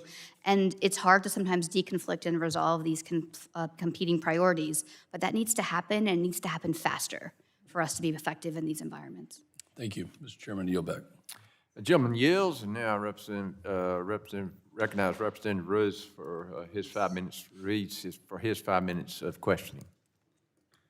Thank you, Mr. Chairman. Yes, sir. I'll get it right eventually. As the world continues rolling out 5G networks and begins planning for 6G, the U.S. is at an important moment. The decisions we make today about spectrum, the airwaves that carry wireless signals, will shape our economy, our infrastructure, and our ability to compete globally for decades to come. These issues will also be front and center at the upcoming World Radio Communications Conference 2027, or the WRC 27, where countries from around the world will meet to discuss how different positions of spectrum should be used. And put simply, spectrum is what allows our phones to connect to the internet, our first responders to communicate, and our wireless networks to function. When countries align around the same spectrum bands for similar technologies, it allows equipment to be built at scale, reduces interference, and ultimately lowers costs for consumers. The United States has already taken several important steps. We have identified spectrum for 5G and 6G deployment, including portions of the C-band, and we opened the 6 gigahertz band for unlicensed use, supporting faster Wi-Fi and new wireless technologies. Unlicensed spectrum plays a critical role in everyday life. Hospitals, for example, rely heavily on Wi-Fi operating in unlicensed spectrum to connect medical devices, patients' monitors, and internal communication systems. I'm a physician, so I bring up the hospital example. This reliable wireless connectivity can be essential for delivering timely care and ensuring hospital operations run smoothly. At the same time, spectrum policy often requires balancing several competing uses: commercial wireless services, government systems, satellite operations, and unlicensed uses like Wi-Fi that all together support hospitals, schools, and businesses. Mr. John, as our country starts to develop proposals for the various WRC 27 agenda items, how should U.S. policymakers approach these trade-offs to ensure that global spectrum policy supports innovation while also maintaining sufficient spectrum for all of these critical use cases? Thank you very much for that question. And you highlighted the very robust situation we have here in the United States with so many different spectrum users. And in the past, it's been, as I mentioned before, like a zero-sum game. One party has to win, another party has to lose. And so I think we need to go back to the fundamentals. Let's put aside the rhetoric that we hear in a lot of the different processes and actually get down to the technical, the engineering. And so if you look at those spectrum management principles, there's considerations of interference on both sides of the link, the transmitter as well as the receiver. And so that plus us grounding our studies in realistic assumptions as opposed to always having the worst case type of scenario that was envisioned 1960s or 1970s, we need to move past that. And when we're able to actually combine these two things, we don't really have to pick winners or losers. Let the science, let the math actually define it. Thank you. At the same time, other countries are moving quickly. China has allocated a large portion of the upper 6 gigahertz band for mobile services, and Europe has also begun identifying parts of that band for mobile use. Ambassador Lane, given your experience working on international telecommunications policy, how important is it for the U.S. to lead global discussions on spectrum as we approach the next World Radio Communications Conference? Well, thank you for the question. I think it's absolutely critical that the United States lead these conversations. If we don't, then somebody else will, and China will be first in line to. And so what are the risks if China are able to use WRC 27 to advantage their homegrown companies like Huawei, who would dominate the global market for mobile infrastructure networking services? What are those risks? Right. I think we already see that Huawei and other Chinese champions like ZTE are very competitive in markets around the world, and we need to continue to push back against. Is that a national security risk? It is definitely a national security risk. Well, it means that it gives the Chinese government access to data traveling over their networks and increases the access that China has to intelligence, and also increases risks to critical infrastructure in those countries that use Ambassador equipment in their Lane, will you networks. be there at the WRC 27? I don't have plans to be there right now. Oh, okay. Bummer. All right. Well, I hope the people that are there understand the assignment. Thank you. All right. Gentleman yields, and Mr. Goldman from Texas. Thank you, Mr. Chairman. Recognized Appreciate 5 it. minutes. I'll be brief. Mr. Cavosa, you talked about that the Senate had a hearing, was it yesterday, on this very subject? After hearing all this, did the Senate talk about that we haven't brought up that we need to know? Since we don't pay, we're not watching the Senate. Yeah, I have to plead ignorance myself in that I wasn't watching the hearing, but I assume it was much of the same, sir. Okay. Was anyone else on the panel watch the hearing yesterday in the Senate? Yes, sir. Ambassador? What do we need to know that you maybe learned yesterday that we haven't talked about today? I think this conversation has been quite comprehensive, and no major gaps are coming to mind. Okay. All right. Thank you, Ambassador. Mr. John, given the rapid growth of the satellite industry and low Earth orbit constellations, why have key international telecommunication union regulations for satellites not been updated in over 20 years? So the ITU radio regulations, 4 volumes deep, thousands of pages long, hundreds of footnotes, and it's very hard, right, to get through a 4-year process and try to update all of it simultaneously. And so that's why this particular WRC agenda is very important. There's a substantial effort here to modernize a lot of those outdated or irrelevant rules that we see. And how does this lag affect innovation, competition, and space safety? So on the first 2 points about competition and innovation, we're hindering our own companies, right, from providing maximum capacity for broadband connectivity, for example. And in terms of innovation, there are plenty of companies that have not been actually able to take off. My colleague here had highlighted a number of new weird space companies, and they just don't have access to spectrum. There aren't allocations or there aren't rules written for the way they want to actually operate, even though they have very innovative opportunities here. On the topic of space safety, it's actually very interesting because right now it's not within the ITU's mandate. And it's something that Brazil has been coming to the forefront at the plenipotentiary and at the actual ITU to try to get it more involved. And so historically, I think, and for the past couple of years, the U.S. position has been the ITU is not the appropriate forum. UNOSA, or the United Nations Office for Outer Space Affairs, is the appropriate forum. And so TBD on how the U.S. progresses on that front for space safety. Yeah, well, that's what I was going to ask. So what steps does the U.S. need to take to modernize the rules? For space safety or for just satellites or regulations in general? No, all the above. So I have to be careful here because we're still developing the positions through the FCC WAC process. But the general principle is we need to take a first principles approach here. And we want to ensure that we're looking at actual sound assumptions. We're not using assumptions in the 60s or 70s. We want to make sure that the actual conversations we're having are data-driven rather than rhetoric. And if you're able to do that, you can push aside one party having to win all the time. You could actually have multiple people coexisting and all thriving in the same environment. Thank you very much. Thank you, Mr. Chairman. I yield back the balance of my time. Those are all my questions. Gentleman yields, and Mr. Lanceman, Representative Lanceman, you're recognized for 5 minutes. Your question. Thank you, Mr. Chair, and thanks to the ranking member and all of you for being here.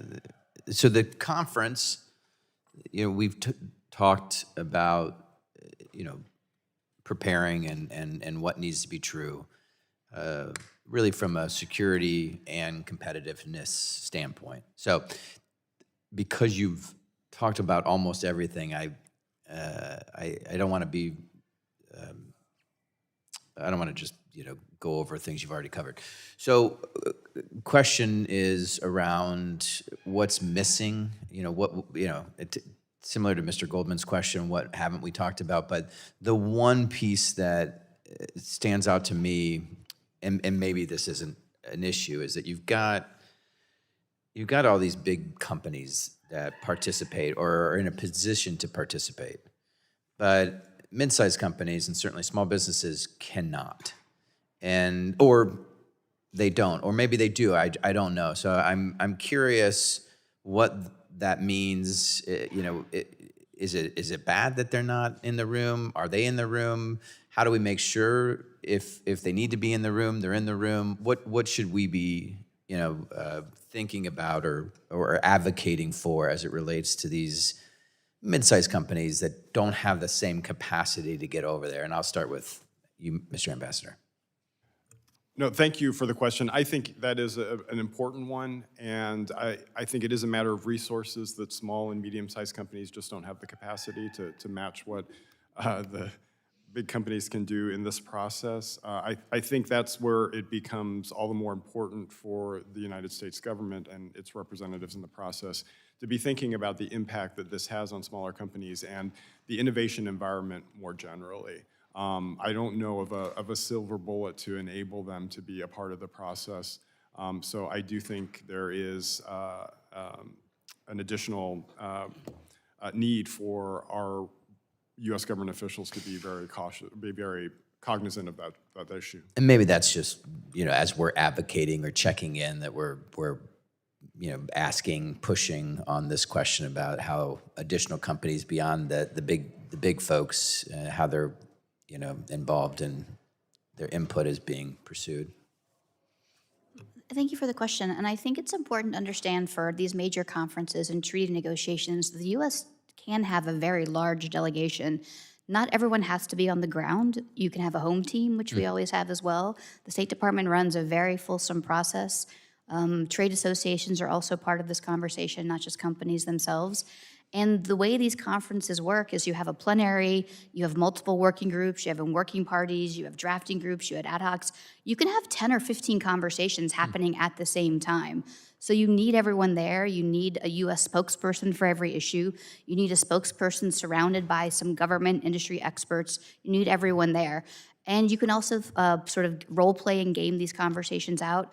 When I first started doing ITU work, there was no phone bridge. You had to show up in person. It was 2 hours every Tuesday and Thursday with industry, working through the papers, writing the positions, and then a government meeting on top of that after that. The U.S. delegation also will meet every morning at 8 a.m. and coordinate what's going to happen for the day. So you need to be properly resourced, right? Whether you're a government agency or whether you're a company. So I think that's something that we really need to make sure we're doing and that we have taken care of, that we haven't covered today. Yeah, I hadn't considered the trade associations, and certainly didn't know about the home base and the alternative ways to participate, so very helpful. Actually, on the trade associations, you have one right here. But more importantly, there's an organization called the US ITUA, and it has, I think, a very nominal fee to join or no fee to participate and make sure you're at least staying educated on these matters. And you don't have to actually go to the WRC. Then you have at least the info flowing and can contribute through that avenue. There's another organization, Commercial Smallsat Spectrum Management Association, where they can have an observer status. You don't actually have to pay anything. You can participate. Separately from the trade associations, something that's very unique about the FCC WAC process is, yes, you have to apply to become a member, and there are plenty of companies that might not be paying attention and don't become members, but that's okay. Once the WAC establishes its recommendations, it submits them to the FCC. The FCC then places it on public notice, so it's published in the Federal Register. A lot of news outlets pick it up. It's a good way for companies that might not want to be or always participating. They can contribute as needed. Last 10 seconds, sorry. No, just to hit on the trade association comment, we represent over 80 space companies, and we're a consensus-based organization, so we actually do some of that work of building consensus before even going. I was just, the other trade associations too, I suspect, can participate. So, all right, thank you, and I yield back. Gentleman yields, and Ms. Dorchek, you are recognized for 5 minutes of your questions. Thank you all. Thank you for your participation today and taking time out of your busy schedules to join us and share your wisdom and experience. A lot of my questions have been asked, so I'm just going to stick with a couple that I feel haven't been addressed yet, at least when I haven't been here. So, Mr. John, you outline a pathway where the U.S. works through CITL to build regional alignment ahead of the WRC 27. Given China's growing economic and infrastructure presence in Latin America, can we assume those countries will align with us? Or are we already competing for their support? Thank you for the question. So we did see last WRC cycle that there were certain countries in the CETL region that did side with China on certain issues. And so we're, again, trying to build up new coalitions. We are having our next CETL meeting down in Dominica in about 2 or 3 weeks, and so we'll have a better idea of where things stand. But we know behind the scenes, shortly, China is going to be making its best efforts to try to build as big of a coalition, not only in the CETL region, but as many of these different ITU regions. And what are they using to successfully get people on their side? And how are their positions different from what we want? So in terms of what they're doing, we've seen things like subsidies. We've seen other things and just support in negotiations. And so that's how they've been able to influence outside of their own relative region. And I'm sorry, it looks like he has something to contribute. If I can also add, I mean, the Chinese have something called the Belt and Road Initiative, Yep. and they have an equivalent of that in the space realm that they sort of call their Space Silk Road, where they are investing in the space programs of developed and developing nations and supporting them. And by no surprise, those nations tend to lean toward the Chinese when it comes to these deliberations. Okay. Sticking with you, Mr. Cavosa, the ITU rules apply globally, so in theory, they should constrain all countries equally. Why do you believe that those rules disproportionately disadvantage U.S. companies, and how might competitors like China still gain an edge under a framework that is supposed to apply to everyone equally? Yeah, I'll just say that we often tie our own hands behind our back in the United States when it comes to deliberations and positions with the ITU and the WRC, that we go through a very thorough process here in the United States of debating and coming to consensus. Other countries don't go through that same process, and there's very much a top-down approach to here's the industries or the technologies we're going to support. In the United States, we have a much more thorough process that slows us down. As Ambassador Lang said, nothing's perfect, but it's the best we can come up with.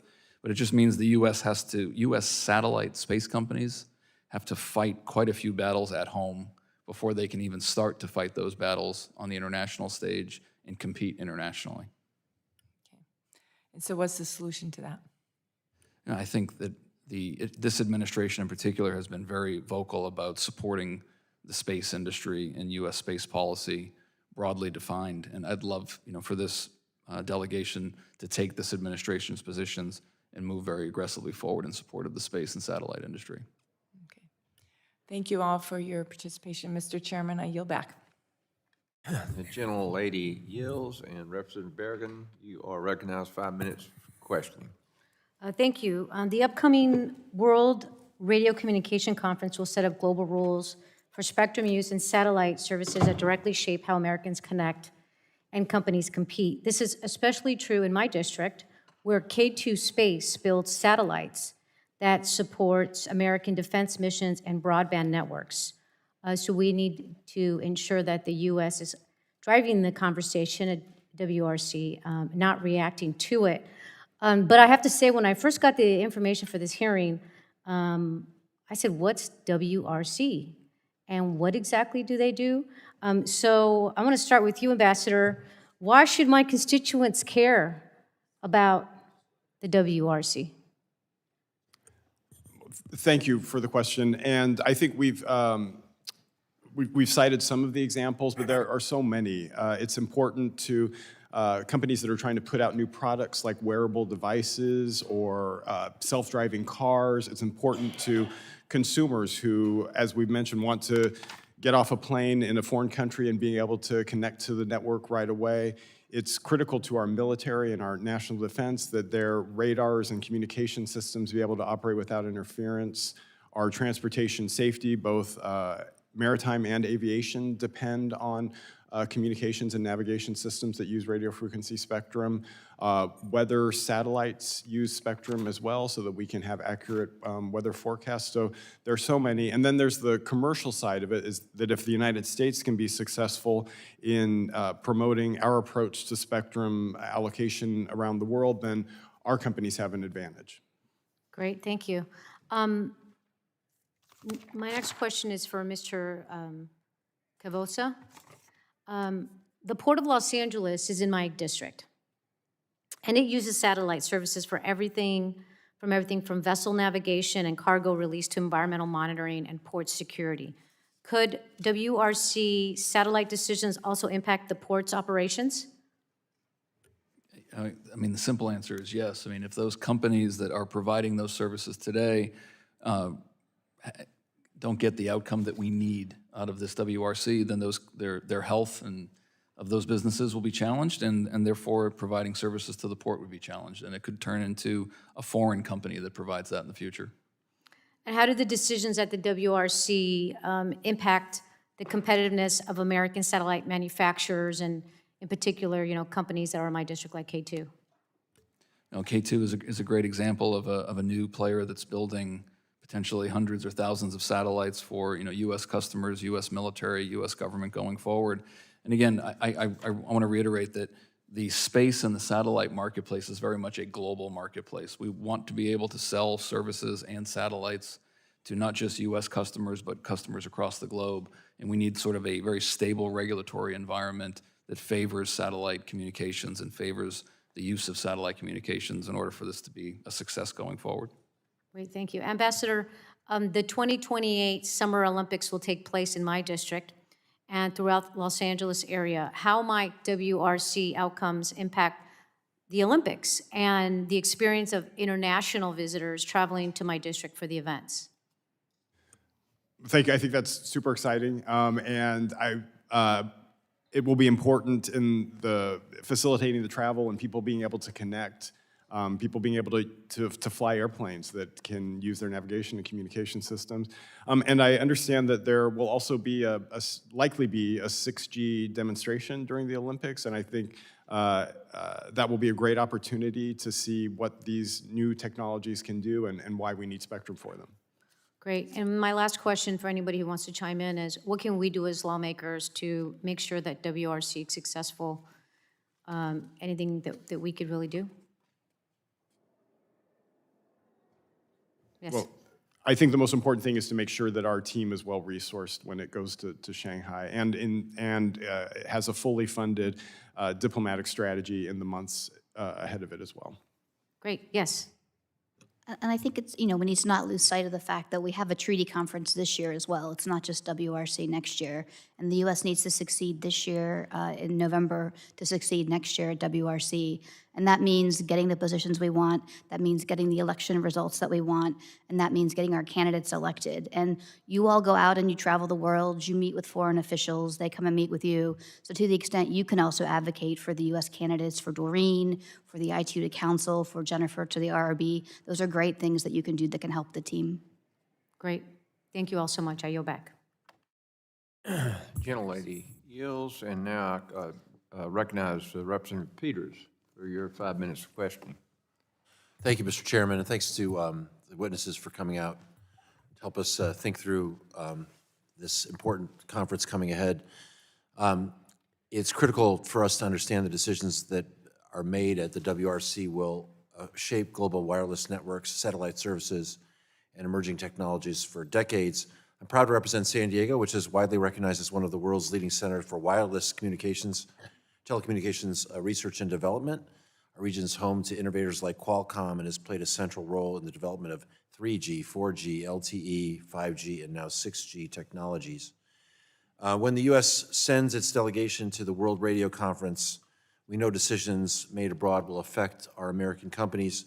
These spectrum decisions determine the extent to which U.S. technology or technology promoted by our adversaries can scale globally. And we've heard that during the 2023 World Radio Conference, the U.S. was underprepared with limited concrete policy positions for which to advocate, letting countries we previously relied on to warm up to policy positions of our adversaries like China. Ambassador Lang, briefly, can you recap for us the importance of front-end preparations and negotiations with our allies, and what are the 2 or 3 steps you think we should be taking right now to make sure a year and a half out from the conference that we're ready to work with like-minded countries to protect ourselves? Well, thank you for the question. Broadly speaking, I think we need to make sure that our process to develop our positions is working quickly and identifying those tough issues that need to be elevated quickly so that we can finalize our positions as early as possible. And then, on the other hand, we need a strong diplomatic campaign that is global, that engages broadly with both our traditional partners and allies, our military allies that want to make sure that we have interoperable systems, countries in our region that want to make sure that we don't have interference problems on our borders, countries that are eager to develop new technologies and want to and share our interests in an innovative ecosystem. So that diplomatic campaign is important and is taking place right now, but needs to continuously ramp up as we get closer to the conference. Okay, I want to talk to Mr. John a little bit about the development of the content of our policy positions. Leadership at the WRC ensures global spectrum rules, support economic competitiveness, national security, American innovation. We need to integrate feedback from experts on the ground who turn these policies into action. So, Mr. John, how does the FCC's advisory committee integrate industry feedback into its policy recommendations? And what do you do when industry actors disagree among themselves? How do you resolve that and coming up with a national strategy for us? Thank you for the question. I also have to say Qualcomm has been super involved in the various prep processes, and so we're thankful to them as well. And in terms of the FCC, we have a federal advisory committee called the WAC, WRC Advisory Committee, and that is where members of that committee can actually develop the different positions for the United States and the specific regulatory changes that we want to see made. As you've alluded to, it's not a straightforward process. There are going to be contentious agenda items, and we have one currently. We had 3 different views established, and that is how we start trying to dissect, hey, we have consensus on all these topics, but there's still 1 or 2, 3 things that we need to actually address. And so those 3 views are then put forth from the WAC to the FCC, which then publishes it for public notice. And at that point, anybody in the public can actually comment and side with one of the views or think of a compilation of all the views. And one interesting aspect is if the NTIA is able to advance its RCS process and get its own proposals over, they're typically submitted to the WAC process. And we would like to have the opportunity to actually review them in conjunction with all the commercial interests. And so in the end, we put together all the views, we present them, they go for public notice and comment, and then it goes up to the higher levels at the State Department, NTI, and FCC. So you feel that there's a way to smooth that out? I would just say, this highlights one of the challenges we have as a country where, we don't have the government involved directly in this. We rely on, in many cases, private companies like Qualcomm to do our 5G, 6G research. And we have a lot of people giving views in a public way. I just hope you're conscious that to the extent we can hone I'm sure you're conscious, to the extent we can hone our position as acutely as possible ahead of time, the better off we'll be. Thank you all for being here, and thanks for your good work, and wish you the best. I yield back. Gentleman yields, and now recognize Representative Carter for your 5 minutes of questioning. Thank you, thank you, Mr. Chairman, and thank you for our witnesses today. As the co-chair of the Wi-Fi caucus, it's a priority for me that the United States remains at the forefront of the Wi-Fi technology battle that every American relies on every single day. Now more than ever, we know that Wi-Fi is not a luxury, it's a necessity. The upcoming World Radio Communications Conference, or WRC 27, will have significant implications for the future of the entire 6 gigahertz band for Wi-Fi and other unlicensed uses that drive technological innovation and boost our economy. We also know that China and other countries are actively working to build coalitions at the ITU to advance their priorities, undermining this critical technology. The United States must have a strategy in place to defend Wi-Fi on the global stage and remain competitive. Doing so strengthens our position to lead internationally and to shape the future of telecommunications. We need to be ready. Mr. John, we're just 18 months away from the WRC. Is now the right time for the U.S. to set its priorities and develop a plan for how we achieve them? I'd say the best time was actually yesterday. And it's important because we've been very focused on China here, but actually one of the regions that gets ahead of everybody is Europe. Are we behind the nefarious actors? Right now, I think we're about equal. No one has really come out with proposals for each of the agenda items, but you will see in the next... Equal's not good. We need to be ahead, right? Agreed. Message received. Mr. Lang, can you please discuss what steps NTIA and FCC and the State Department must start taking now that we can have a unified approach to advance the United States position at WRC 27, including protecting the 6 gigahertz band? Thank you for the question. I think the critical step that needs to take place as soon as possible is to identify where those thorny, challenging issues are that don't have a clear path forward, elevate them in our internal intergovernmental interagency process to make sure that we can reconcile differences and reach final positions in a timely way that enables us to engage early with our partners and build a consensus around our priorities. Optimal word, timely way. I'm sorry? Optimal word you used, in a timely way. Are we in Congress, Republicans and Democrats alike, this committee and beyond, are we acting timely enough? Or are there things that you would direct and ask us to do now that you have a listening ear of knowing and understanding the importance of this? Give us direction. That's what we're here for, not just to talk to or at you, but to listen to you. I think the important thing for Congress right now is to continue to pay attention to these issues and make sure that the administration is aware of your interest and support for U.S. success at this conference, to make sure that our team is fully resourced. And I think Fiona, Ms. Alexander had a great point as well for you to help us with engagement, especially for elections coming up at the end of this year. Are you concerned about elections and the integrity of them? I think we need to make sure that we continue to engage. We can't rest, but I think we have strong candidates. Got it. Ms. Alexander, what should the United States be doing immediately to ensure that international spectrum policies continue to advance U.S. interest? Thank you very much for the question. And as some of the things we've covered before, we need to decide what we want, and we need to make those choices, and we need to make them quickly. We need to actually identify who's going to be leading our delegations. There's a lot of good career staff across the interagency that have been working hard on this, but it's important that those teams build their relationships and they understand who their leader in the process is. And I think if we can identify our leadership and if we can identify what our positions are, then we naturally go to build our coalitions, and that gets us out in front. So how does this benefit the American consumer and our economy? Choices made at the ITU impact everything you do related to communications, and you want those choices to reflect democratic values and American innovation. You don't want them to reflect the choices and values of adversaries to the United States. Are we missing anything? I mean, we could always be doing more, and I think it would behoove everybody to do more, and it would be great for folks to actually just work back. You know, we know when the meeting's happening. We know when positions should be submitted. We know when it makes sense to put deadlines in place. We should develop that schedule, and we should hold people accountable to that schedule. My time has expired. Mr. Chairman, I yield. Thank you. Gentleman yields, and now I recognize Representative McClellan for your 5 minutes of questioning. Thank you, Mr. Chairman and Ranking Member Matsui for holding this hearing.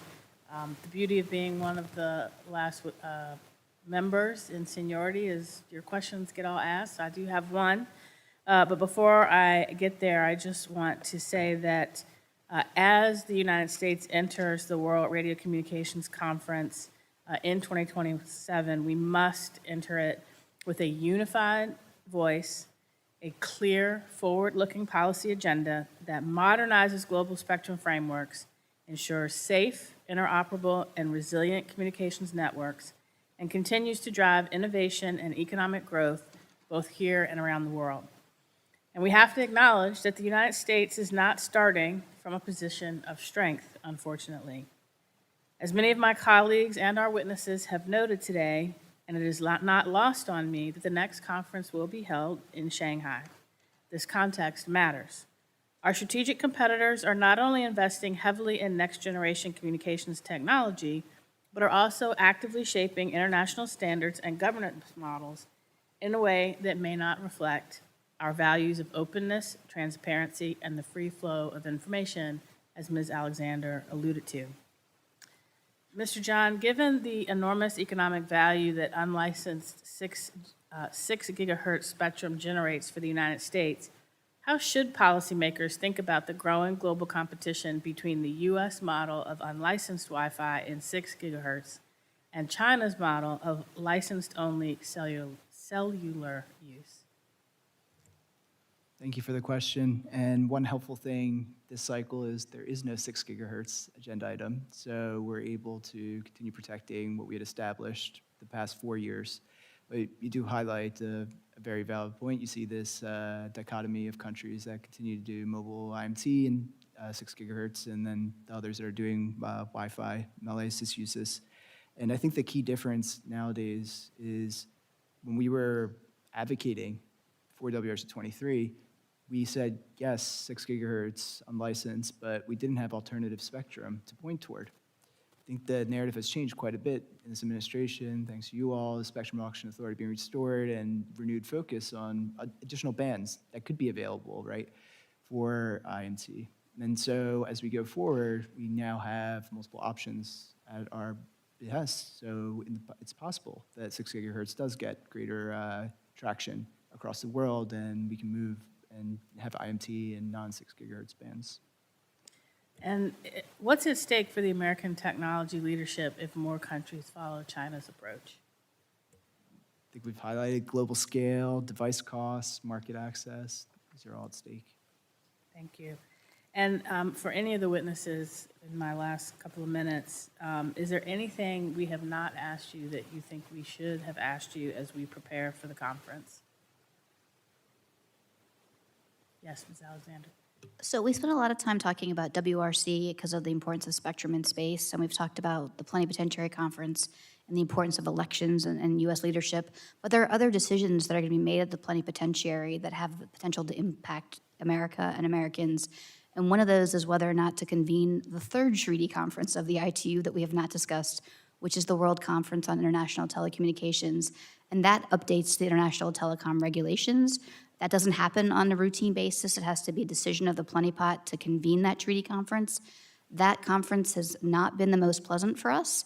In 2012, we actually walked out of that conference with 50 allies and did not sign that treaty because there were provisions that would have regulated the internet in ways that we don't like. And we can expect the plenipotentiary to have that conversation again. And in addition to bad proposals on internet or cyber, we have to be concerned that there might be a treaty conference to regulate AI. So again, this is why I keep saying Plenipot is important, not just the WRC. So it's important that we look at this cycle of meetings. Thank you for that, and I yield back. Gentlelady yields. Now recognize Representative Joyce for your 5 minutes of questioning. Thank you, Mr. Chairman and Ranking Member Matsui, for allowing me to join this important hearing. Securing U.S. leadership of communications technology is critical as we continue to engage in what you have all outlined this afternoon as a significant competition with China and global leaders. China has invested significant resources in the development of advanced technology throughout the communication field, specifically to the point of our conversation in AI innovation. The United States cannot and must not lose the AI race. We must reduce barriers to innovation and invest in the development of these technologies that are leading to important advancements in manufacturing, advancements in healthcare, and in economic growth right here on American soil. Pennsylvania stands at the forefront of the AI revolution in the United States, with the historic $92 billion investment announced by President Trump in the Commonwealth last year. Pennsylvania is set to attract more jobs, more domestic companies, and more energy production. Investments like this are critical, and as we work to innovate our technology beyond the capabilities of China. As the U.S. approaches the ITU conference in Qatar and the World Radio Communication Conference in China, we must have a unified vision that places innovation at the forefront. We must have the ability to be prepared. That leadership that you talked about has to be in place long in advance before these meetings. In the midst of the technological revolution, I appreciate the focus coming out of the White House and President Trump's executive orders ensuring U.S. leadership on AI and the ongoing work within the U.S. government to ensure that America remains the global tech leader. Mr. John, can you describe the stakes of the U.S. not being successful? Is this a doomsday scenario if we don't step up right now and have the capabilities to develop the team to be in place at these conferences? Yeah, if you are using your example for AI, for example, that is something that's going to be heavily dependent on having access to a lot of bandwidth. And so if we're not able to secure that bandwidth and make sure that bandwidth is globally harmonized, it's going to be these companies, some in your state, that are going to be the ones suffering because they will have to design different chipsets. They'll have to design different base stations. They'll have to design, they'll have to go through different equipment bodies to get certifications. This all increased costs. It delays deployment timelines. And in the end, the American consumer is the one that's going to be suffering. So, Mr. John, how can the U.S. use these upcoming conversations to cement our status in the AI race against China? Is this that opportunity right now? Is that what we're looking down the scope at? So with respect to AI, it's not currently, at least to my knowledge, within the mandate of the ITU, and I'm sure it might come up at plenipotentiary, and so something in the United States will have to gather its thoughts and have a position on. But I can tell you, the bloodline to what's going to help a lot of these AI applications and features is spectrum. And so there will be direct implications, and we need to be ahead of the game. Ms. Alexander, you talked about forming a cohesive group, developing that leadership right now. How important is that for these conferences to be successful for the United States? Thank you for the question, and I think it's critical because the other thing that's important to keep in mind is that these ITU meetings are constant. You're always seeing the same people over and over, and you have to develop your relationships with them and your personal working relationships with them. And while we have a lot of career staff across the agencies, everyone wants to see your ambassador and your head of delegation. So getting that person in place, getting that person on a plane, getting that person in front of people to meet them and develop those relationships and that rapport is fundamental to us winning. I thank all of you for your participation in this discussion here today. And as the United States approaches important international engagements at the ITU conference and the World Radio Communication Conference, I think it's important that we place our focus on encouraging innovation to secure and maintain our leadership among global communities in technology. We must utilize this. And this is an opportunity to continue to advance our development of AI technology. So once again, that the United States can maintain that leadership position and dominance in the age of AI. Thank you all for your participation. Mr. Chairman, I thank you for allowing me to participate here, and I yield back the remainder of my time. All right, the gentleman yields, and now I ask unanimous consent to insert in the record the documents included on the staff hearing documents list. Without objection, so ordered. Seeing there are no further members wishing to be recognized, I would like to thank our witnesses for being here today and your expertise in sharing with us on this important matter. I remind members that they have 10 business days to submit questions for the record, and I ask the witnesses to respond to those questions promptly. Members should submit their questions by the close of business on April 1st, April Fool's Day, 2026. So maybe you'll get some April Fool's questions. And with that, without objection, this subcommittee is adjourned.